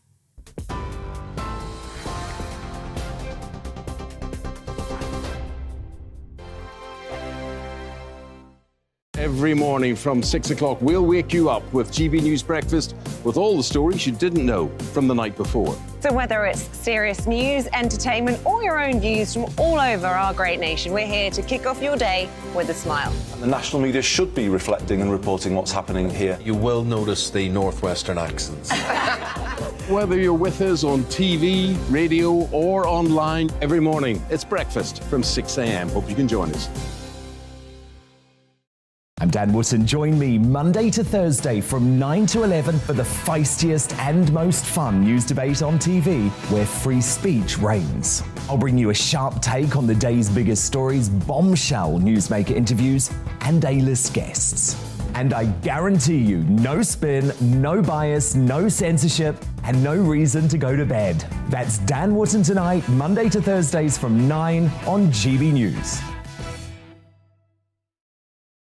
Hello, I'm Simon Evans. Join me on GB News for Headliners at 11 p.m, where I'll be joined by 2 of the country's top comedians as we take a look at tomorrow's newspapers tonight. If it's a big story, we'll be covering it, I guarantee, but we'll also have some fun along the way. That's GB News Headliners at 11 p.m. We won't put you to sleep, unlike some of the other paper review shows out there. So join us, 11 p.m, 7 nights a week. Hello there, it's Eamon Holmes here from Breakfast on GB News. We're not just on your television and your screens, you know. We're on DAB plus digital radio, so you can listen to your favourite shows on the move. If you've not yet listened to GB News Radio, it's very simple. We're on your radio player and TuneIn apps, on your smart speaker, phone or tablet, or online at gbnews.uk. Take us with you wherever you go. GB News Radio. You never have to miss a moment of the People's Channel.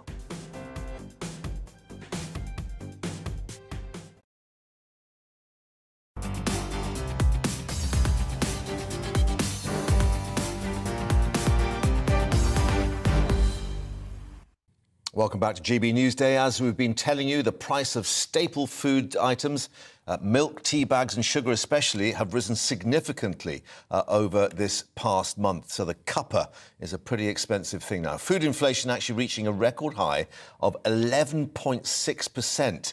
The price of fresh foods rising the fastest. Well, the British Retail Consortium says costs are being pushed up because of the higher cost of ingredients, energy and indeed worker shortages. Well, it's been pushing more and more people towards food banks. We're joined now by Neil Charlock, who's Chief Executive Officer of Gillingham Street Angels, a charity in Kent, which is running a food bank there for those in need. Thanks very much indeed for joining us once more, Neil. How are you coping there? Because, of course, you, like all other consumers, are having to spend more to get the stuff in. We're seeing our costs rise dramatically, from fuel costs ourselves for heating the buildings, the electric, the vans we're using, and the cost of us actually going to buy the food. So we're buying the food in. We can buy food in, although we get a discounted rate, the cost still is increasing to us dramatically. We fed 15,500 people last month. It's our highest month ever. About 2,000 people more last month. And I can't see the problem getting any better, to be honest. So I think charities, food banks are going to struggle. Yeah, and how are you coping with the increasing number of people, and what sort of people are actually coming to you now? I think we've just lost Neil. We'll try and regain the link to him there and just reflect that, of course, these figures are hitting those food banks as well as domestic customers, and indications that there may be a little bit of light at the end of the tunnel in that the grain exports have started once more from the Black Sea ports of Ukraine, that Russia is letting those ships through, which may help. But I think, Neil, we can speak to you once more. We lost the link to you there. You were just saying that you're finding more and more people coming to you as well as having to spend more to actually stock up the food bank. I think the kind of people coming to us as well has changed. Where originally we were street homeless, we originally dealt with. Now we're getting people in full-time employment who are coming who just can't afford to live. So we're having to help them with food, clothing, obviously to keeping you warm. Oh, we've lost you again. Clearly there's a problem there with the link to Gillingham Street Angels, but clearly the story is that all the food banks are suffering as much as everyone else, and indications that inflation is not going away anytime yet. Now, trade union members from across the country calling for an immediate general election as they lobby MPs outside the Houses of Parliament, part of a campaign for a £15 an hour minimum wage and other improvements to workers' rights, as well as bargaining rights for industries with protection for the right to strike, indeed. Let's join our reporter Ellie Costello, who's there for us. And Ellie was speaking in particular to Mick Lynch a little earlier of the RMT, of course, and we're facing yet more rail strikes in the week ahead, but he's indicating that this is part of a wider problem for all workers.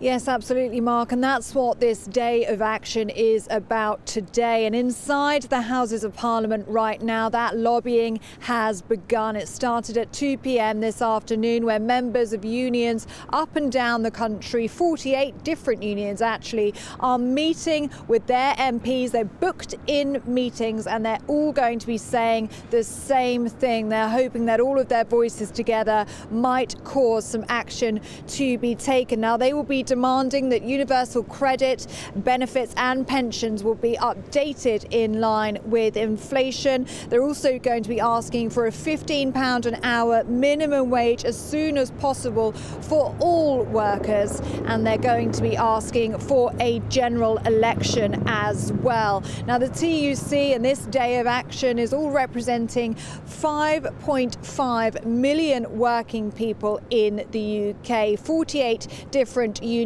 and one of those unions is the RMT. Now, they are here also calling for action on the cost of living. They're also calling for a general election, but they're here for their own personal reasons too, and that is protesting the minimum service bill that was published last week, where the government wants a minimum service level during strike action days. And if that bill passes through Parliament, that would severely affect the power of the union. So earlier I spoke to the General Secretary of the RMT, Mick Lynch, and I asked him what he's calling for. Well, the lobby today is about the new anti-trade union laws that are piled on top of the existing ones, where they are trying to make the right to strike and the ability to strike virtually illegal. And the measures that they're proposing, which were published last week, would mean that people could be named, in effect conscripted, to go to work during disputes, which would make strike action virtually impossible to carry out on a lawful basis. So those laws are an infringement on civil liberties, they're an infringement on human rights and the right to strike. And we're here to oppose that. We think that every progressive person, every Democrat should be against that. And we've had an array of parliamentarians and MPs here today, and we've got to oppose it. It's a restriction of freedom. Well, Mick Lynch making his position quite clear on the bigger picture there, Ellie, and clearly the TUC representing all unions. But have we got any indication yet if there's any kind of breakthrough in this particular dispute over rail, with yet more strikes planned for the weekend and next week?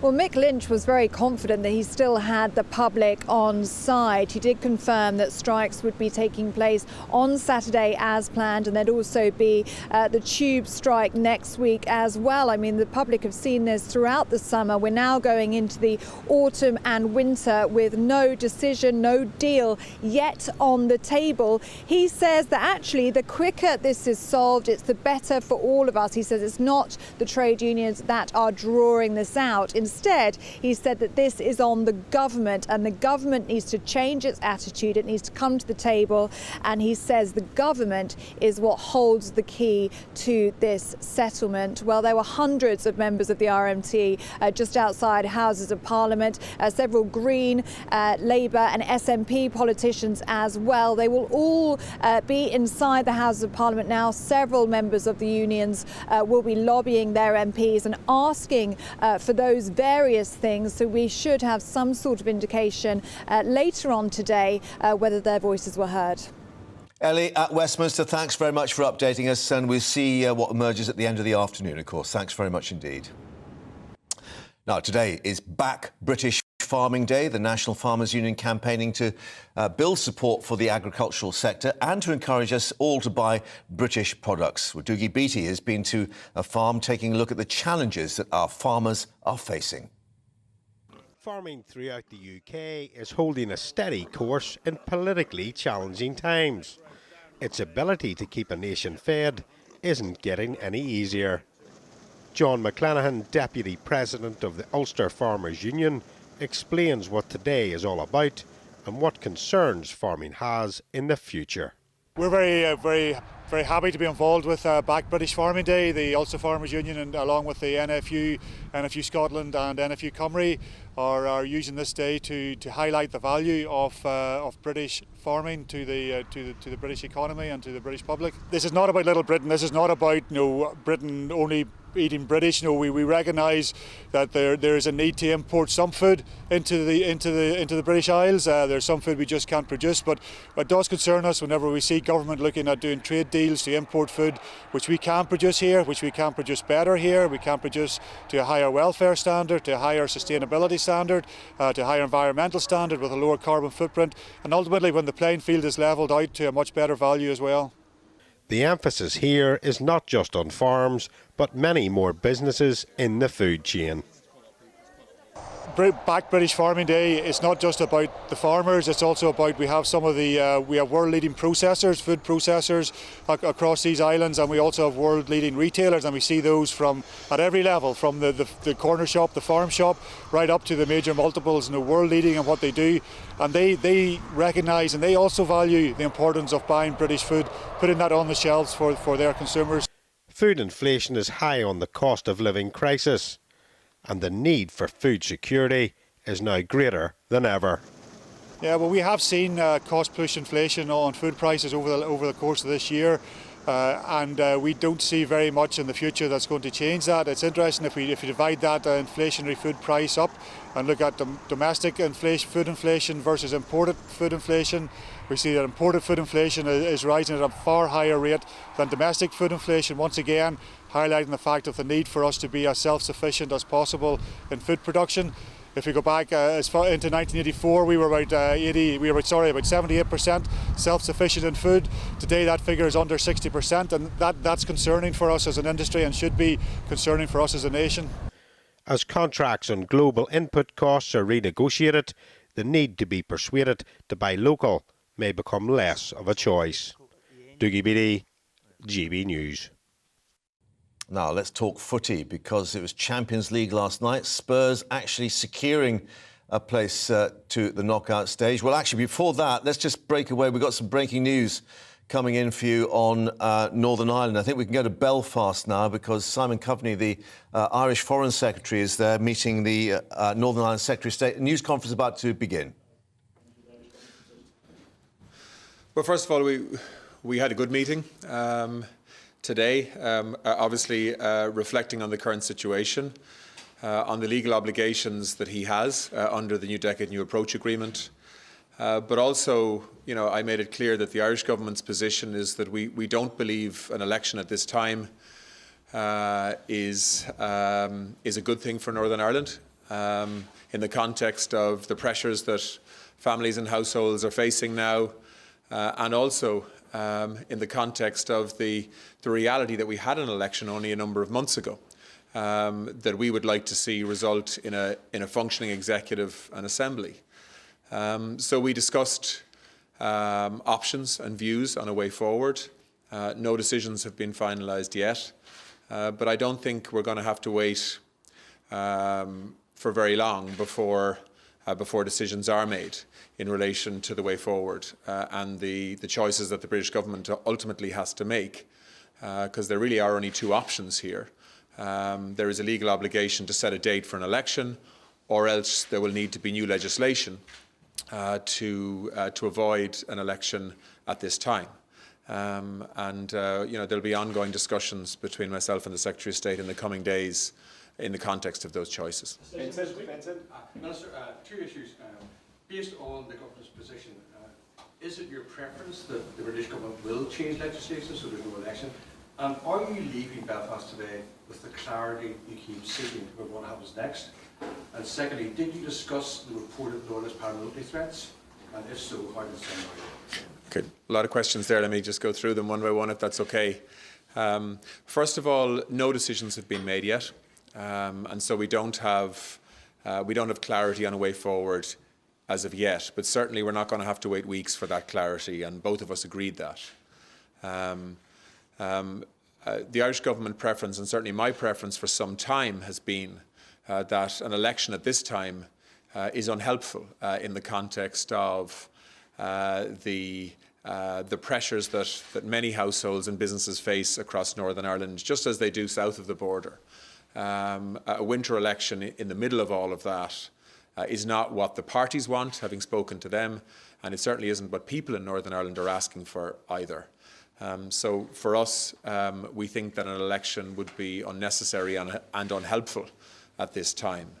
That's been the Irish government view for some time. But these are difficult choices for the British government and for the Secretary of State because of his obligations under NDNA. In terms of the security situation, yeah, we did have a discussion on that. Can I just say that the Irish government and Irish government ministers have obligations under the Good Friday Agreement to be part of discussions here in Belfast on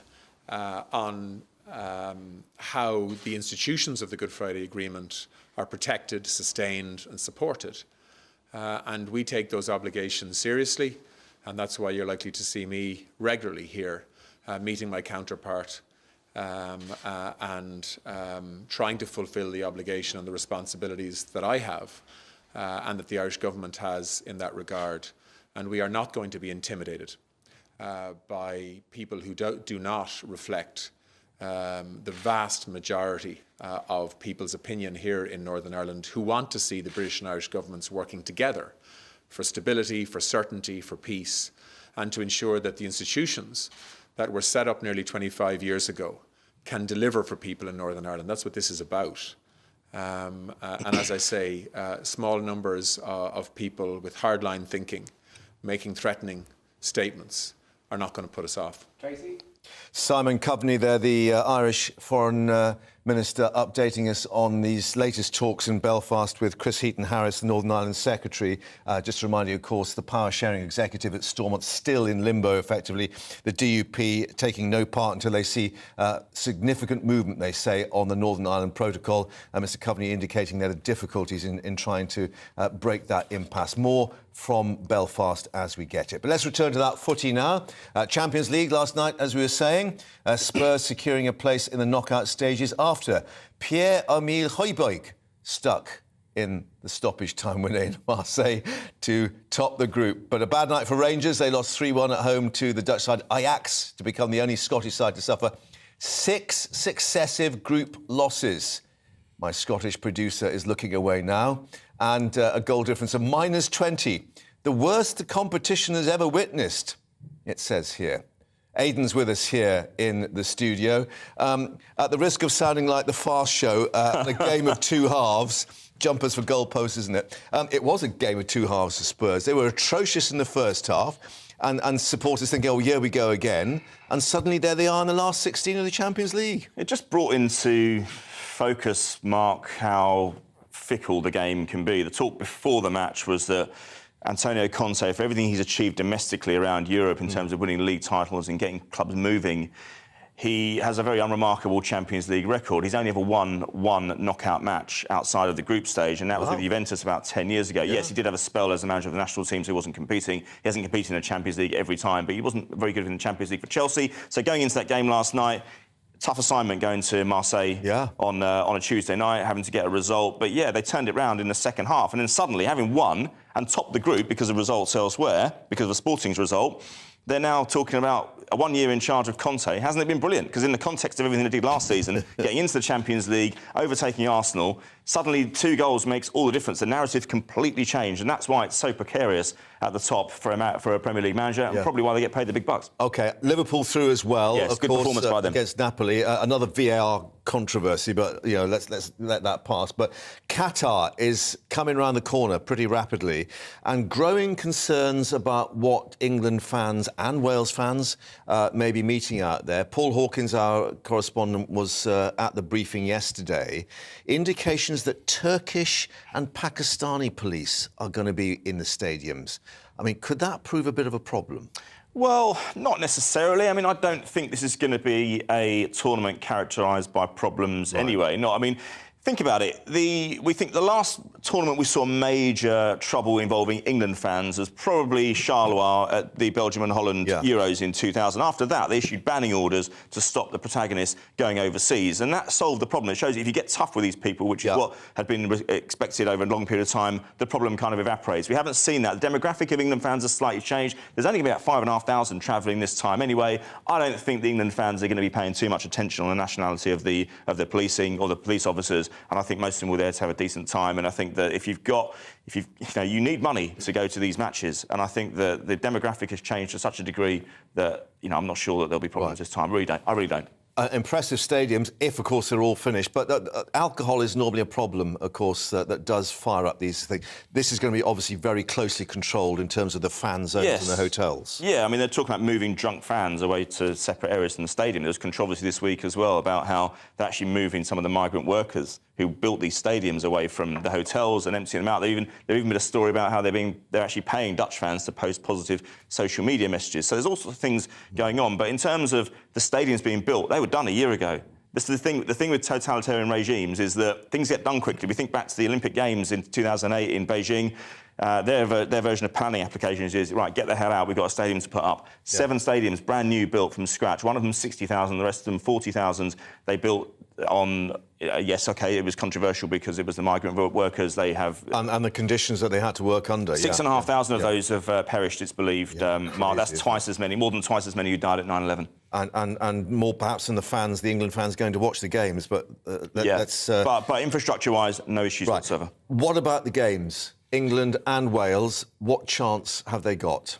Yeah, look, I think England will sail through the group. Really? Yeah. I mean, look, Iran are not going to pose a huge problem. They're beset by strife of their own in their own nation. They're not a strong country going to World Cup, so I don't recall them playing that much. I mean, they played in '98. I think they played in '86 as well. But But then Wales will be a big one, of course. Yeah. But other than that, I just don't see many problems. I think that England will learn their corn going later into the tournament, and it's how they can deal with the conditions. But people are talking about the heat, but it's going to be a temperate stadium. It depends who's fit. We see the big problems we're seeing now, Mark, is the injuries. France lost Pogba. They've lost N'Golo Kante. Heung-min Son got concussion yesterday, so he could be out for South Korea. Looks like it. Yeah, with that head problem. And how reliant is England on Kane? How reliant is Wales going to be on Gareth Bale? Gareth Bale depends on his fitness because he's not played a lot of football in the last couple of years. He's got this groin thing that yes, he has, but to be fair, he's been trying to lift himself and prepare for this World Cup. It may be the last time we see him in a football shirt, to be honest with you, in a pair of boots. Harry Kane, hugely reliant on him, but he's got the record for England. He doesn't let England down. He's come good in his form, both for club and country in the last few months,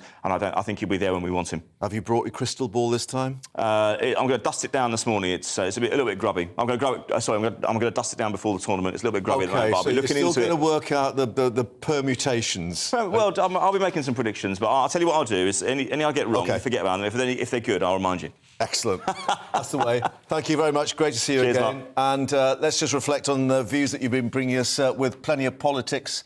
No time for that, I'm afraid. Thanks anyway for letting us know what you thought. Stay with us here on GB Newsday. Coming up next is Patrick with all the latest the weather for you now. Hello, I'm Aidan McGibbon from the Met Office. Wet and windy weather returns from the west during the rest of today. Heavy rain in places, coastal gales. We've already seen that in many spots, but it will be sweeping its way eastwards as the day goes on. This low pressure in charge, that's just to the northwest of the country at the moment, and there's a particularly active cold front moving into western areas as we speak. That's got some lively rain, some very gusty winds associated with it. Gales around Irish Sea coast transferring into the south coast as well as eastern Scotland for a time. The heaviest of the rain, though, by the end of the night will be across East Anglia and the southeast. Showers follow, and those showers will be most frequent towards the northwest of Scotland. Again, gales here, 60 to 70 mile per hour wind gusts, but where we get some shelter from the breeze, it is actually a chilly start to Thursday, so some spots in Scotland, northern England dipping into the low single figures. Milder towards the southeast, but wetter here with some heavy rain continuing during the morning. Coming and going, I think, with that rain during the afternoon, but at times East Anglia and the southeast will stay wet. Showers will continue elsewhere, particularly across western parts of the country, and a keen gusty wind, particularly towards the southwest. A fresher feel, there will be some sunshine out there, temperatures at 13 or 14 Celsius, a bit lower than they have been. But it's going to be a lively evening, and into the early hours of Friday, some downpours will continue across southwestern and southern shores in particular, fuelled by warm seas here.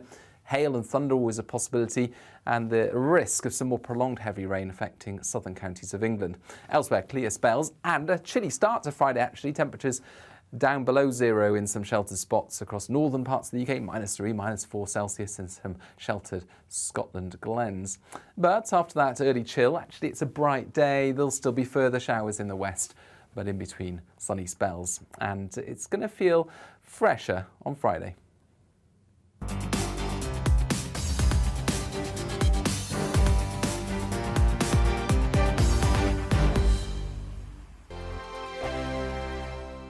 Hi there, it's Stephen and Anne.